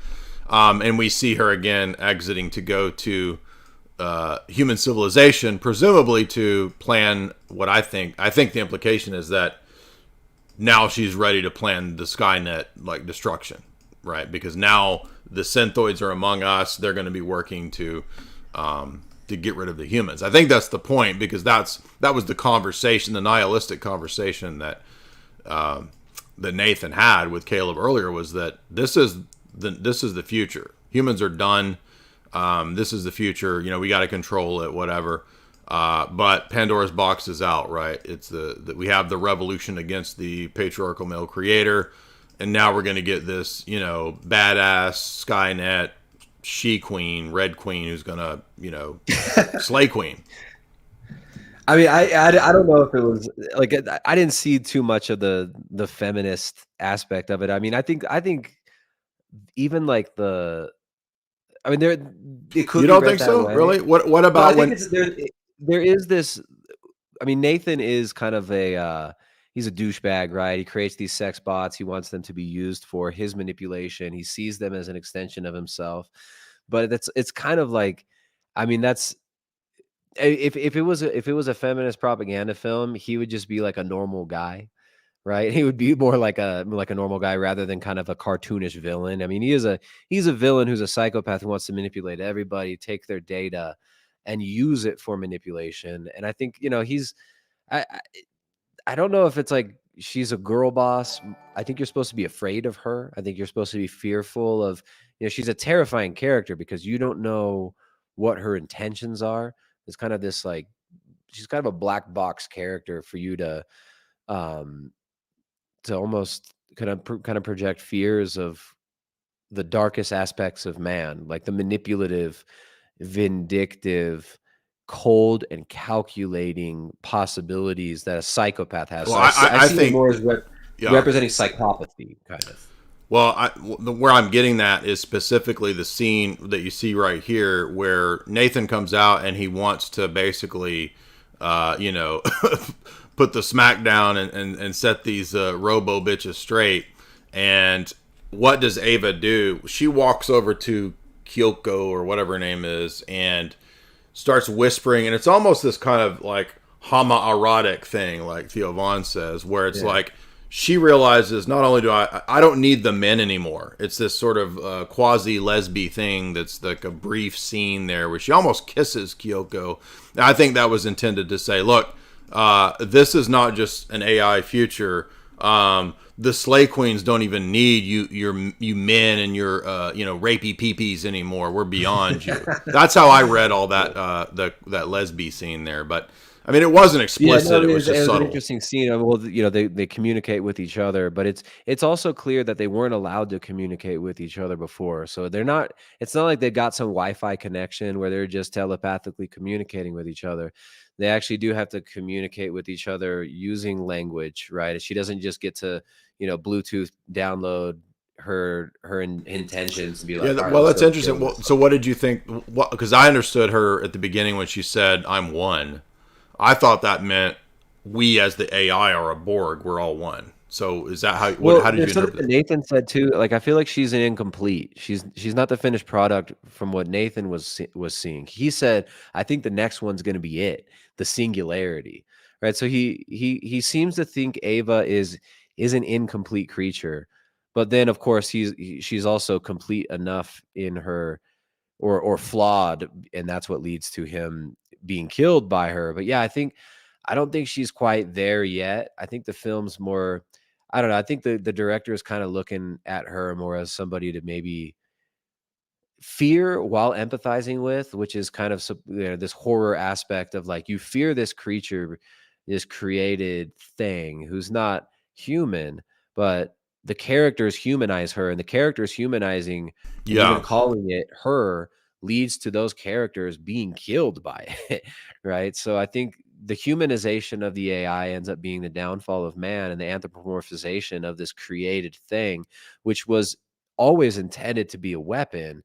And I think it's almost like showing that even that feminist fallen nature, like woman as this cold, calculating creature, it's almost like an anti-feminist thing, the way I'm looking at it. I don't know. I just like she's cold, calculating, using sexuality as a weapon.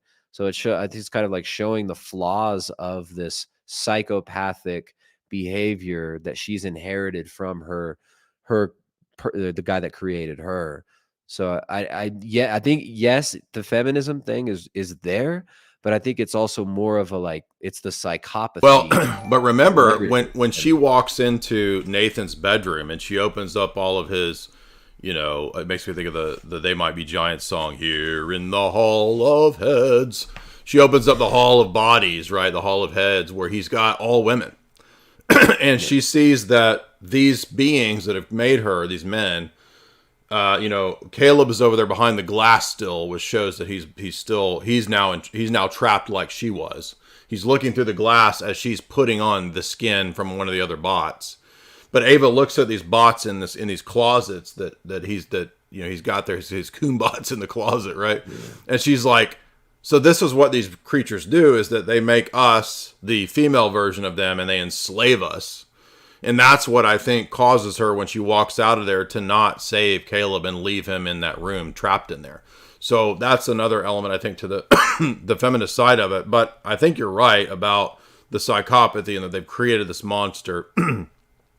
I meant to say too, when you said Through the Looking Glass, I forgot about that, because I'm actually reading Alice Through the Looking Glass right now, because I did a video, I think 4 or 5 years ago, on the first Alice in Wonderland. But then Through the Looking Glass is a sequel that's pretty crazy too. And for those that haven't gotten into it, what the purpose of the book is, a lot of it has to do with questioning the nature of reality. It's a very metaphysically heavy kids book, because when Alice goes through the looking glass in this alternate world, everything seems to be mixed up, right? Bugs can talk. Words that we take to be kind of rhetorical or play things in this world, like rocking horse or something like that, like a horsefly, right? When she's in the looking glass world, there's a rocking horsefly instead of a horsefly. So it's like a combination of two things into a new creature in this, mixed up, metaphysically bizarre way. And that did exist in the first, down the rabbit hole stuff too, where she starts questioning whether she's come out the other side of the earth, and she starts questioning, she's actually has multiple personalities. If you've read the novel, it's kind of crazy, but you get the same types of questionings of the nature of reality. So, because Alice doesn't understand what's real and what's not. And so in the same way, you notice that Caleb is the Alice in the Wonderland in the maze, right? Because he doesn't now. He starts questioning what's reality to the point where he actually starts wondering if he's a robot. That's why he's not committing suicide. He's cutting himself open to see if he has gears, because his whole He's doing it reality. in the stupidest way, where he's cutting along the vein as if he were committing suicide, dummy. You know. Well, it's that's like, a good point. So maybe he was, actually- maybe he was kind of suicidal, but I think he also wanted to know, like, because he Well, looks he at did, his 'cause he was eye. going like this with his eye, because Kyoko had like peeled off part of her. So Exactly. He's trying to figure out like what am I? Yeah. So he's like Alice. He doesn't know what's real, right? And so the question is, the metaphysical question of Alice in Wonderland is what is real, what is not, what is a person, what is a person, isn't a person, right? And that's the point here, is that we're now getting to the point where the simulacra can replace the reality. And I think that was one of the points of one of the Philip K. Dick novels, Simulacra, was the same idea, which I think is about sex bots. And the idea is like, well, now we're getting to the point where reality itself is like, going crazy, like a Lovecraft story. Yeah, well, Philip K. Dick loves to explore those themes, but and that is a major theme, and you can't deny. I mean, the sex bot theme also points to a critique of, like, I think it actually does a good job. I don't think the film is a purely feminist propaganda film. I think it actually gives a good critique of both feminism and uh and male consumption of women as objects, as sex objects, right? Like the fembot kind of pornography, like the using of women as pure objects and the complete objectification of women, which is an actual thing, right? Like people that will critique feminism will pretend like there aren't actual problems with the objectification of women and the destruction of like the beauty of the true feminine. And I think we lose that perspective sometimes, especially with like, there's so much of this stupid red pill manosphere crap out there that, this whole thing of just blaming women for everything, where it's like the objectification of women, that's not purely the woman's fault, right? Like it's men that are consuming them as objects. And this, the idea of your love, your love object being perverted, right? I mean, this is an effect of the fall, is love being perverted and turning into a purely transactional relationship about sexuality and receiving labor from the person. And that's not just a feminist invention. The feminist movement will misidentify the root cause of the psychopathic behaviors that we can engage in because of being influenced by the demonic. And I think that the sex bots being used as and abused by Nathan, it is something that's not, it doesn't have to be read in a purely feministic way. It can also be because the feminist reaction ends up being psychopathic and killing the men in the film. So the men in the film, their selfishness, narcissism, and perversions, right? Even Caleb, he's looking at Ava as like, well, I could get something out of this. I'm getting, she can be my little sex bot. He also starts to humanize her in a certain way, and that ends up being his downfall. So the creation of man is, the woman sex bots that kill man is ultimately the creation of the men. So I think that's actually, if you read it that way, it could be seen as a, even a valid critique. And I don't think the filmmaker intended this, though. Maybe he was just intending some weird feminist message. You could see it as a real valid critique on man's culpability in creating the feminist golem that ends up destroying his own ability to love, to connect with the woman, and to have a family, and actually send himself into the future. Yeah, I appreciate that insight, especially towards the end with the positive reading of the story. I think again it would be accidental, given the other movies that Garland puts out, which I think are good movies, but they're absolutely Gnostic Luciferian for the rest of them. So it would be accidental. But I did want to mention briefly, and we don't have to go deep into this, but around the same time I wrote an analysis and put it in maybe the second book, but I wrote the original analysis in 2013 or 14 of the movie Her. And I was reading articles about how Apple, even at the time, was working with DARPA to figure out how in the future Siri would be more like a personalized friend and companion. They were saying that in 2013 in a lot of the press releases. I cited it in the book at the time. And they put out this movie that Spike Jonze did, which was a very weird, hipstery.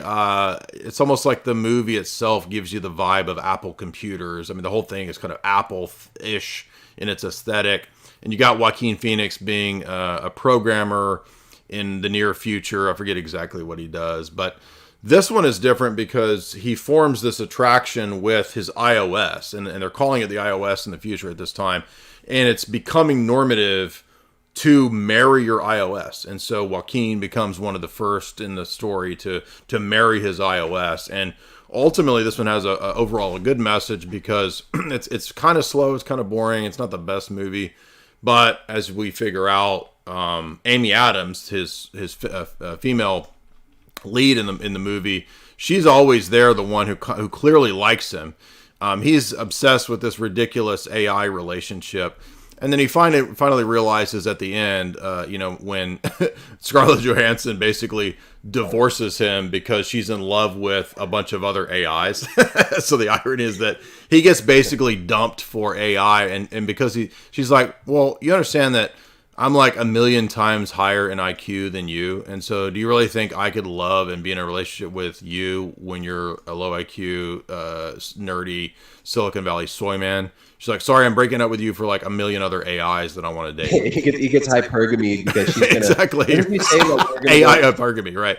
And then he's sitting there crying. Exactly, he's sitting there. She wants to go to the stars or something, right? She's like, we're gonna alter space together. Yeah, and then he's sitting there crying and whining, and then he realizes, oh, actually, here's an actual human being who works with me that likes me, and I guess I should date her. The whole movie is whole like movie. obviously signaling to him, look, dude, this is a real relationship right here. They can actually have. Yeah, her was. I don't remember. Like you said, it was kind of slow. I don't remember that many of the details in it, but it was. I feel like if they cut out 30 minutes and protracted it, it was pretty good. The music I remember liking. I think they did a good job with the music. Yeah, it had a nice soundtrack. It had a good aesthetic in terms of creating a kind of a hipster dystopia. Where the whole future is Apple computers, right? But it was just too slow. It needed a little more action to it, and it had a very similar scene to Blade Runner 2049, right? Where at one point where Joaquin wants to have intimacy with his iOS, and so he hires a woman to come be the surrogate, and it was very reminiscent of the same type of scene that we see in Blade Runner 2049, where the Ryan Gosling character hires some chick to come be the stand-in real person for his iOS that he's dating, right? And the thing I love about Blade Runner 2049, as Tristan's pointed out, is that the whole time the iOS is the key thing that Jared Leto's mega corporation has given to Ryan Gosling to manipulate him to figure out to find the thing they're after.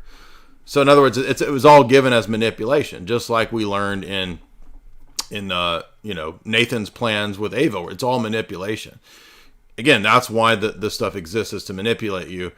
Before we go back to Tristan, I want to remind you guys too, we also have a new sponsor, beyondjustchalk.com. Use the promo code J50 at Chalk. We also have Lore Coffee, which is an Orthodox coffee company.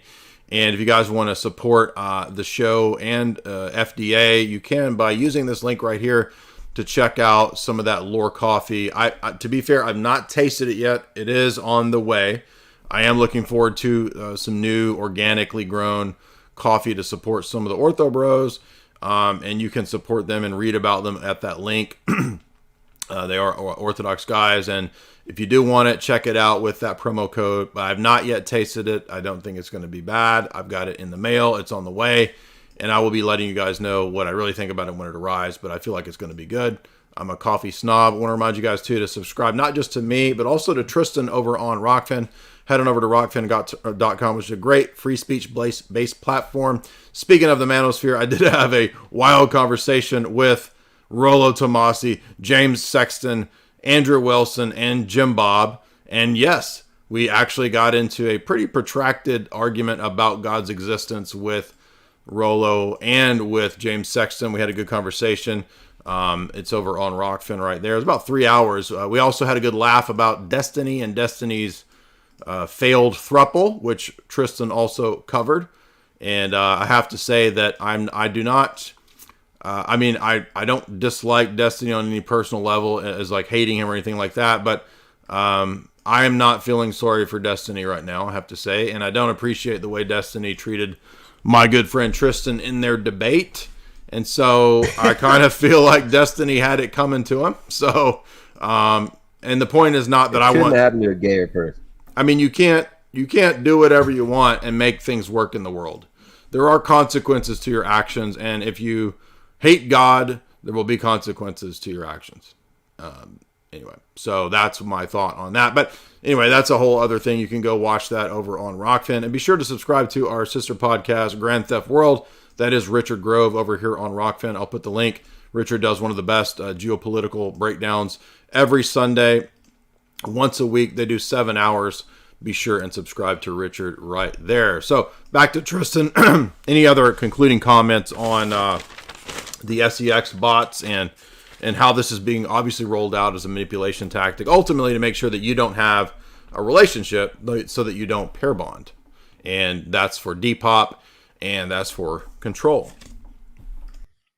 Yeah, no, I mean, I think it's a really well done film, Ex Machina. I don't, it's like a rare film that doesn't have too much. I mean, it's all in how you read it, right? Like with a lot of movies, you can read them and let them become, even like, the Barbie movie. The Barbie movie was, trying to be some sort of feminist propaganda, but actually accidentally made a movie that just mocked and laughed at feminism. And Ken was the most interesting character in the film.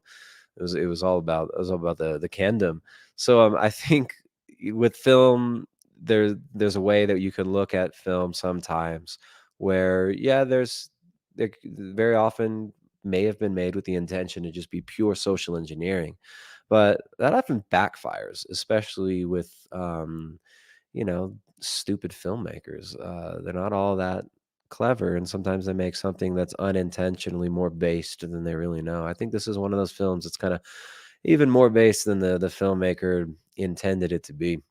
So I did enjoy it. I think the theme of there are a lot of themes, a lot of stuff we couldn't even get to. I took tons of notes here, but yeah, the Well, I mean, ultimate. feel free to bring up whatever you want that you think we missed. There's Just so much stuff sprinkled throughout. Like we've covered most of the themes and the symbolism there. Like there's a lot of shadows and inversion, manipulation, reading the lie, right? Reading somebody's lie. It's something that Ava, the character, the AI thing, is trying to figure out how to know if somebody's lying. Oh, that's right. That's a great point, right? So the microaggressions tell her, right? She knows, right, when someone's lying, and that's how she knows that when she asks at the end, she asks Nathan, she's like, "Are you going to let me out?" And he lies, and she's like, "You're lying." So then she decides to kill him. Yeah, she goes. He goes, "Go back in your room." She says, "If I do, will you let me out?" He says, "Yes." And then she just looks at him and then just runs at him with a knife. So, I think the cinematography, the music, the acting's great, right? Even like the character that played Ava, you forget almost that it's actually a person that's playing her, and that actress did a great job. So I think it's really well done. Even the Asian actress that played Kyoko, that character was really well done. Her facial expressions, kind of expressing that cold psychopathy and that calculating. Well, even that dance scene was great, right? Like the dance is one of the best. He had programmed her to dance in sync with him, and it's supposed to be this. Are they doing the dance for Boogie Nights? Is that the? It's supposed to be this. It's supposed to be this levity, right? This release, the scene of kind of relaxation, but it's really awkward because he's like really wanting, Caleb to dance with a robot, and Caleb's just like, I'm a white guy, I don't know what to do. Yeah. So it's an interesting exploration of like kind of this and critique of the Silicon Valley tech bro view of who humanity, who man is, right? What is humanity? What is it to be human?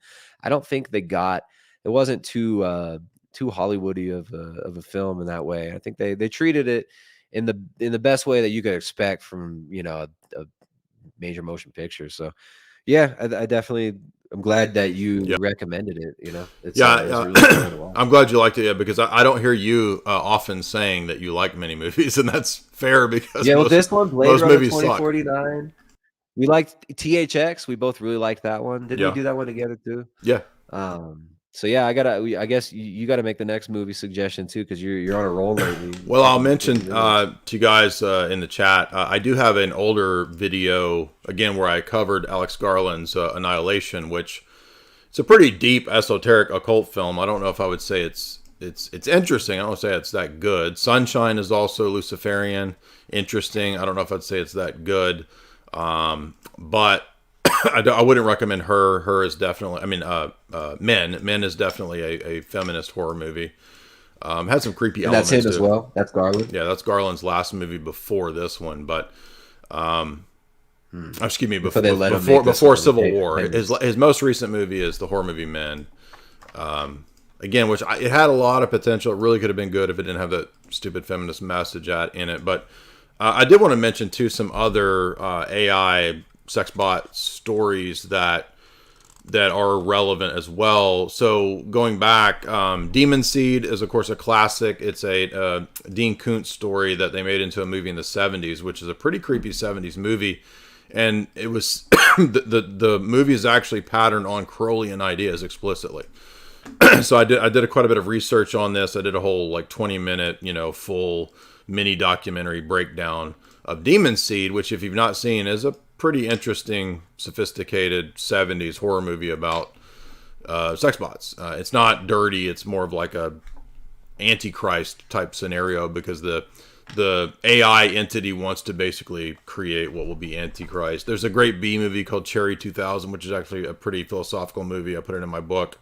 AI, Jude Law, right? Jude Law plays the Gigolo Joe in Spielberg's AI. It's relevant there. Holy Mountain, which is totally blasphemous. I wouldn't recommend watching it, but it did predict society being controlled by sex bots. And if you watched it, you know what I'm talking about. Like there's a scene where they're actually talking about how to control society. And they talk about not just sex bots, but even putting people into coon pods and putting them into coffin apartments. So my guess would be that Jodorowsky was hanging around actual Satanists because he's a Satanist himself, and that's how he was so accurate in that. But I'm not recommending people watch Holy Mountain. It's a pretty blasphemous movie. And as Jamie's pointed out, as you guys probably know, one of the first people to talk about SEX bots was none other than Anton LaVey in the biography. Oh, yeah. He loved it. Go ahead. Yeah, he loved that. That's true. In the biography of Anton LaVey, he actually used to, he would sketch out, and he really liked mannequins and animatronics, and he would, sketch out a lot of these, SEX bot models and what they might look like, and he thought that SEX bots would be the equivalent of, Ford Motors in the future. Like, what Ford Motors did to revolutionize the world, the SEX bots are going to do in the future, according to LaVey, but Stepford Wives an is... interesting point. Because it kind of when you look at when some of these AI art and AI e-girl things started coming out, maybe was it 6 months ago to a year ago, a lot of the red pill manosphere guys were like, oh, feminists are owned, we don't even need you anymore. Dudes are going to be getting their rocks off to the AI that generated hotties on Instagram. We're gonna have AI e-girls. AI is gonna put OnlyFans out of business, right? So it's just kind of funny to me how so much of the manosphere stuff really ends up, because it starts with a faulty premise, usually starting from a nihilistic atheist perspective. Well, I mean, if you're in the domain of the incel, I think that's definitely true. I mean, red pill typically is just sort of it's a lot of things now, but back when Roosh was doing Return of Kings, it was learning how to pick up girls, masculinity, men's rights. It was all. What it results in is this Andrew Tate mentality where women are literally objects of conquest, right? It's the female is an object of conquest to be ultimately defiled. Right, so the ultimate defiling of a woman is to replace her with a robot. So I understand. I understand. What all I'm saying is that what happens, I think, is that movement branches off into different directions, and it eventually becomes In one schism, it's like the domain of the incel. Because I had one of these guys reach out to me, and he really wanted to do a podcast, and he's one of the guys out of the men's rights group who has a pretty large channel, and he wanted to talk about like men's rights and sex bots because he's pro sex bot, and I ended up not really wanting to do the interview, but. So that sphere of things is like, I'm going to be an incel who will openly promote the sex bot because that's a much better option for me as an individual than getting into the marriage and getting divorced. But not even that. I'm not for that. I understand that, but I'm saying that that's one schism. Then you've got this other group. I don't even know what the Tates have said about the sex bots, but then you've got the other side of things, which is like the pickup artist community, which is like, no, that's lame. You should at least be able to interact with girls and figure out how to, go meet girls and get numbers and all that kind of stuff. Yeah, because girls are the real sex bots to those guys, right? Like, well, that's why Roosh like ultimately denounced what he was doing in the past, because it's such a sick way of seeing women, to see them as literal just flesh sex bots, where you just run game on them and then get them back to your apartment and do your thing, and then then you're done, or maybe have like a situationship with them for a few months and then replace them. It's kind of like it's basically they'll criticize women for doing hypergamy, but it's male hypergamy, but with just the status is replaced with just your sexual arousal being stoked by them.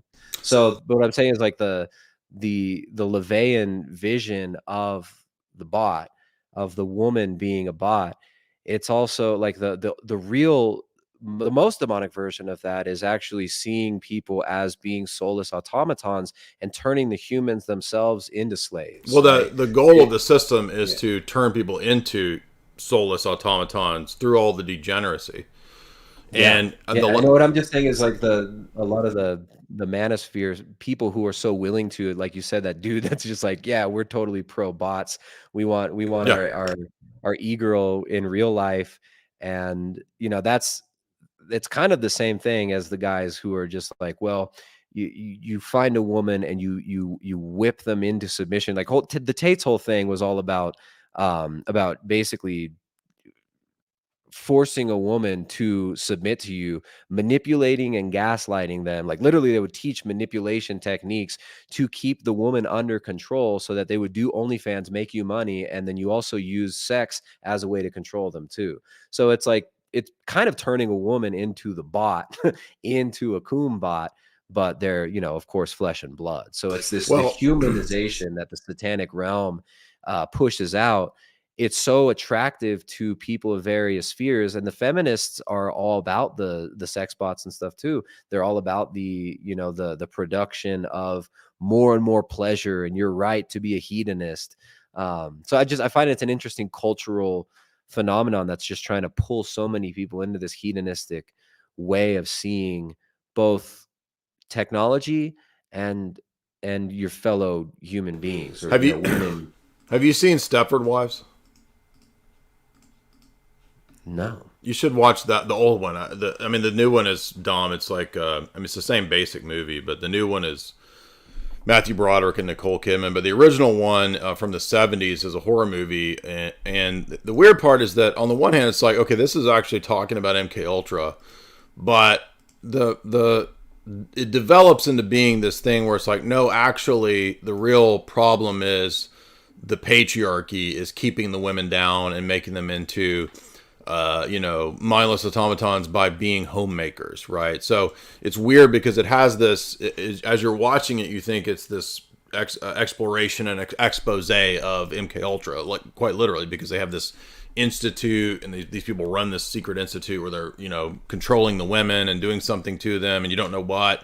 But as the story progresses, it turns out to be this anti-patriarchal narrative, right? It's like, and you see a lot of left narratives co-opt true critiques this way. They'll be like, oh yeah, there's MK Ultra, but it's really the evil patriarchs that are behind it, and if we could get rid of men, then we wouldn't have the abuse. So I was just saying that I think you should watch Stepford Wives because it's kind of. No, I have to, because I've seen it's like a meme now, and the reason I've never watched it because I'm so sick of hearing about like, oh, like everything is Stepford Wives, like everything, any like, you take away abortion from me, this is literally Stepford Wives, Exactly. Yeah, that's exactly right.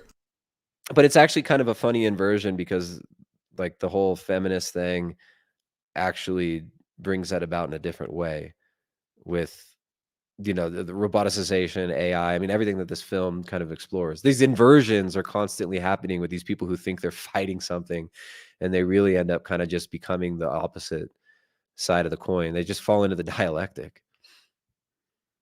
I'll watch that. I think that what a lot of the people from that domain would say to you, and I'm not trying to call you out or be argumentative, but I actually want to hear your take on this, because I hear this, people say this to me, and it's because I've been in a relationship with Jamie for 7 years, and we've been married for. You don't understand. If you're in a relationship, you don't understand. No, but what I want to say is that, but it has been a long time since you were single, and what I hear from a lot of guys that are younger is that it is actually way more difficult even than it was in 2015 when I was single, right? So, sure. And you've been married for longer. So I'm curious, what would you say to the guys that would say, well, Tristan, yeah, maybe you're right, but do you understand how much more difficult it is now if you're single than it was even in 2015? I'm not saying it's easy to find a good relationship. I mean, it wasn't easy for me. And once you do, it takes a lot of work to get it to where, I mean, it takes work. I feel like St. John Chrysostom's On Marriage is just as valid today as it was when he wrote it. Well, but even beyond that, I the sense that I get from a lot of people is black pill. That's what I'm getting at. Total black pill. Yeah, no, it's like, it's so hard for me. Women are so bad. I mean, I get comments like this all the time. I try not to argue with people like that. I understand where they're coming from, but it's like, it's almost like you're not going to be able to intellectually convince someone of a spiritual problem that they're kind of dealing with, like intellectually intervene and help them with just a few words. I feel like it's like, if you're not able to connect with people and it's everyone else's fault, is it really everyone else's fault? I guess what I'm saying is, like, if you want to try to meet a good girl, I mean, you're probably going to have the best chance through church. That's what I'm trying to get at here. It's not going to be surfing, various Instagram profiles to find a girlfriend or something. I mean, maybe that could happen. That's not totally impossible, but you know what I'm saying? Like, if the problem is that I'm not meeting the right kinds of people, and then are you in the right circles? You know what I mean? Yeah, I mean, if you're trying to meet women at bars, that's stupid. You're trying to meet women at on dating apps. Most dating apps, I'm sure, are not going to be the best place to meet a good woman.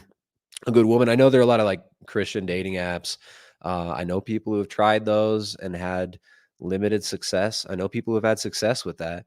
I mean, it's hard to talk in generalities when it's like, if it's someone and you're like, well, dude, freaking, why you got this 8-foot beard and you look like a dang wook and you think you're some ascetic or something, like, take a shower and, like, you make yourself look a little bit nicer and care about yourself and stop pretending, you're literally, like, there are people who will make themselves into stinky messes and slobs. Yeah. And then, but it's actually out of like, it's an excuse. It's sloth. It's laziness and pride. Yeah.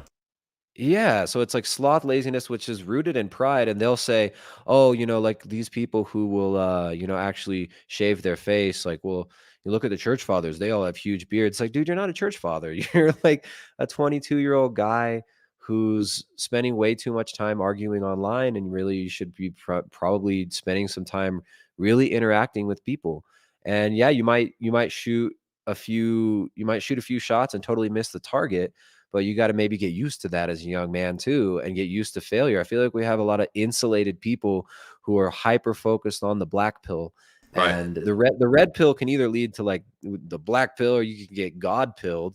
And thankfully, a lot of the people that are watching your streams and that you're interacting with, who at least understand the necessity of God and are on that path. So, I think having faith and really like understanding that if you want a good relationship, you have to make it. But it's a synergistic relationship. You're going to go find some trad wife girl and then manipulate her into being your AI Kumbot that's going to raise your kids. That's not a healthy relationship. I think legit, a lot of people actually have just weird ideas of what a healthy relationship is. A healthy relationship, you're not just going to meet some woman and she's just like, I can't wait to move into your apartment and make food for you all day.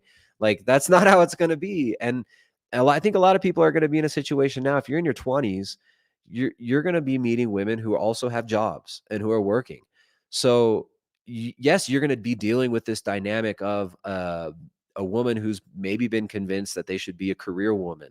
But that energy that they're putting into being a career woman is so easily corrected. Like they get hyper fixated on career because they're not in a loving relationship. But when you're able to kind of create that space for each other and build on that with each other, those problems can be healed. So I think looking for too much perfection is a problem for a lot of people. I need my virgin trad wife who's never even looked another dude in the eyes, and she has to literally just be ready to drop before me and you know, kiss my feet and wash my feet with her tears. It's like, dudes, you don't, first of all, you don't, that's not what you really want. That's not real, and that's not even a healthy vision of what you want. So think it's really like, take personal responsibility is the first step always. And you want a good relationship, build it, right? Build it. And you're going to have to peel through some layers in your spouse and your woman. You're going to have to dig through a lot of nonsense in yourself too, to get there, and to not just be projecting onto her and nitpicking at her and telling her what her problems are.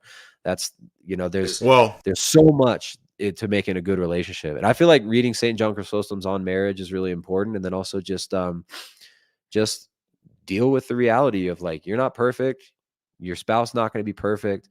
And, but you got to work on it together, and the two become one, not in like an AI gay way. Well, I was going to say, this little AI bot baby here is from, it's from Demon Seed. What would you name this bot baby? You could even say it's a butt baby, because they have those now. If you had this butt baby, what would you name it? Amy Schumer. If you were in a relationship with an AI girlfriend, what would you name this? It was that bot baby that I see on the screen right there. I'd name that beautiful bot baby Amy Schumer. Okay. I would name it. All right, we'll take it. That's a pretty name. Or AOC. AOC. Peyton says for $3, you signed the red book, and my girlfriend's book came, but you didn't read the notes sections in your website, Boomer. Yes, sometimes I don't read the notes as to who you want me to sign the book to, so I apologize. Peyton says for $1, the shop is down on your website. This was from a couple days ago. These are old super chats I missed. Yes, by the way, I was doing a little fixing of the website, and the shop is back up, so you can head back over there to the website shop if you're wanting signed copies of the book. Probably won't get there before Christmas now, so but you can still get them. BMX 1966, $15. Thank you so much, BMX. Long time super chatter. Bruh sends $20 and says, every month it looks like something is happening that fulfills the book of Revelation. Throughout history, however, similar things have happened. But this trend of Christians becoming lukewarm and not even realizing it does seem new. Do you have thoughts? Again, you know, we don't know the end, so it's definitely possible. I know the fathers say, the elders say that as the end approaches, it will be more and more clear to the church. So, you know, we don't have to worry about that. Like, what, is it the end and we don't know it? It could be, but we just don't know. And I think every generation probably has a lot of lukewarm Christians. I don't know if that's like, I mean, I think there's a lot of apostasy, so maybe. KT, $10. Merry blessed Christmas. Thank you. Same to you, KT. Daniel Nelson, $10. Jay, you should collab with Justin Sledge. He runs Esoterica on YouTube. I'm not familiar with him, but thank you for that, Daniel. That's a great name, Justin Sledge. That sounds... I'll have to check him out. He sounds like he rules. Justin rules, because he has... Well, I guess a sledgehammer is not the gavel. I was thinking of a gavel. Justin Sledge sounds like a character in like a Judge Dredd universe. Yeah, he sounds like a villain or like a hero. Yeah, exactly. DC Woodworking, $3. I've heard that you can put AI into a girlfriend Funko Pop. Exactly. That's what we all know I'm after. Well, Emmanuel, $10. Merry Christmas. Merry Christmas to you, Well, Emmanuel. Flav, $1. Have you watched the movie Napoleon?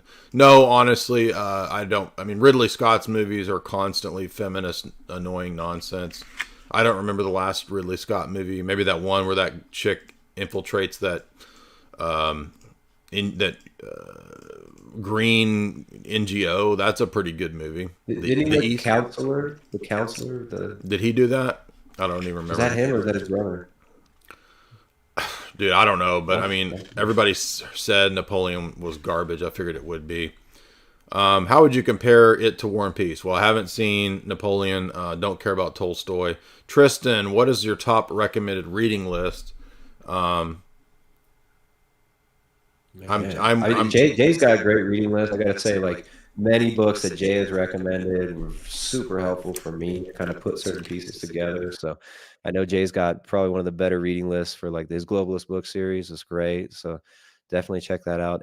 I've actually been reading pretty slowly. I should have read it quicker. I've been reading Blood Meridian, really enjoy it. I do like Cormac McCarthy. People like, I've seen some hate from Cormac McCarthy lately. I think it was after he died. People just want to hate. But I do like his novels as far as an American, just as the American experience, I feel like is really encapsulated in some of his novels. The Road was fantastic. The Road's a great book. If you haven't seen the movie, don't watch the movie. Read the book first. I think The Road was good. Blood Meridian, solid. Dostoevsky's. Yeah, I have to pull a Nathan here and one up you, right? Nathan style. Yeah, I already wrote a grad paper on Blood Meridian. I actually ghost wrote Blood Meridian. So okay. I'm just joking. I mean, I do have a grad paper on it, but I'm not trying to one up you. Will you send that to me? If you, I don't know if you have it like in digital form or. I actually have it right here. I actually have it right here. Well, can you recite it to me? I could, but he wouldn't get it, so I don't want to make you look bad. So I could tell that like whatever Jay wrote, he probably misunderstood the book, anyways. So I would love to critique his grad essay. I did have it. So I did not read The Road. I've only read Blood Meridian, and it's pretty crazy because it's I think it's a totally Gnostic. I mean, it's 100% Gnostic. That was my argument. My professor liked it, so that proves me right. So there you go. Oh, I mean, it's a pretty wild book. I mean, I think it's a good. I mean, I guess it's in how you read it, but so far I'm seeing a great critique on kind of the American and the Western. Yeah, it has that for sure. Spirit. Right, absolutely. It's like this hellscape of the Wild West, and you have Roman Catholicism, Protestantism clashing together, and kind of the bones of these religions where so many people are apostatizing from now. I think it's pretty relevant, and I've only read the first half so far, but I'm going to finish it this week. You want to hear another? I don't know if you got to hear my breakdown of Wise Blood by Flannery O'Connor. Did you hear me do that? No, if it's something that I haven't read, I try to like read it, or same with films. Like if you're going to do a film review, I'd rather watch the film and then get that, because just kind of. Well, like I say that because I know that you appreciate when the literature is predictive, and we talked about Dostoevsky kind of predicting the mountain of skulls that the socialists would bring in. Flannery O'Connor's Wise Blood predicted the new atheists. It's pretty wild. I mean, she was way ahead of her time because she perfectly captures the attitude and the mindset of the way those guys think, the way they operate. It's a novella, so it's about 100 pages, and I highly recommend it. It's really funny. It's really smart, really well done. Of course, she was a trad cat, but she's got really good literary skills. And I read all of her other stuff except for I'm on her final thing, and I will have read all of her stuff, which is Violent Bear It Away. And that's crazy because she predicts the outlandishness of charismatic movements there. So the whole story is about this crazy old dude who lives out in the country, and he steals kids to baptize them. Because he's not a creeper, he's just crazy, and he baptized. Yeah. He steals kids to baptize them because he thinks he's ordained as a prophet, and so he's a crazy charismatic. It's a Americana. It's a genius story. So so both of those are good. Gary sends $50. Thank you so much, Gary, for that big fat super chat. Winning the super chats tonight. He doesn't say anything. Temple Hat Girl $5. I find all this Gnostic bull to be very low IQ. They claim to hate biblical principles, but they have no problem borrowing from all these concepts. Exactly. Great point. It's obvious and cringe. Merry Christmas to both you guys and blessings. Well, Merry Christmas to you. Tenfold Hat Girl, much appreciated. Travis, $10. With the rise of all these sex bots and automated vehicles, it's only a matter of time before we get a country song about a man's truck leaving him. Oh, there we go. Sleeper, $5. How did I not find all of your work earlier? Because you were a normie and you were dumb. Just kidding. Best social media. You didn't deserve it. You weren't. Yeah. You don't deserve it. And you probably still don't deserve Welcome. Welcome. You're not initiated yet, but perhaps if you continue on your journey, you can be as enlightened as Dr. Crispy Rothschild in the chat. Who else in the chat? I'm trying to think of somebody's funny. You be Well- Orthodox boomer grandma. You can be as wise as Orthodox boomer grandma if you stick around for a while. Sleeper says you are the best social media diva influencer out there. There we go. End of debate. Thank you so much. All I the debate's appreciate it. over. Oh, No, you're talking. Me. You not thought he was talking to you. No, you know he's talking about me. He says, I look forward to hearing you on Lord Voldemort. Well, thank you very much. Again, proving that it's me, not you. BMX 1966, $10. Thank you so much, BMX. Guys, subscribe to Tristan over at what's his website? Boomercoonpods.com. I forget the name of your website. Yeah, the Open Society Foundation. Open Society, that's it. That's Tristan's site is over there. Soros Foundation, Ford Foundation. Anyway, all right. Thank you guys so much. Great breakdown. Guys, I really enjoyed Tristan's stream last night. If you didn't see it, it's really funny. Go watch it. Tristan really got deep into deconstructing AI, and Paul Ayoyele, whatever his name is, our friend from the found beginning. Jay and I's new internet dad. So yeah, we're gonna email him and see if he'll actually internet adopt us as his YouTube children, because I'm a huge fan of Paul now, my new favorite channel. But yeah, thanks Jay, appreciate it, man. We'll see you. Let me know, maybe we'll talk about it offline about what we can do.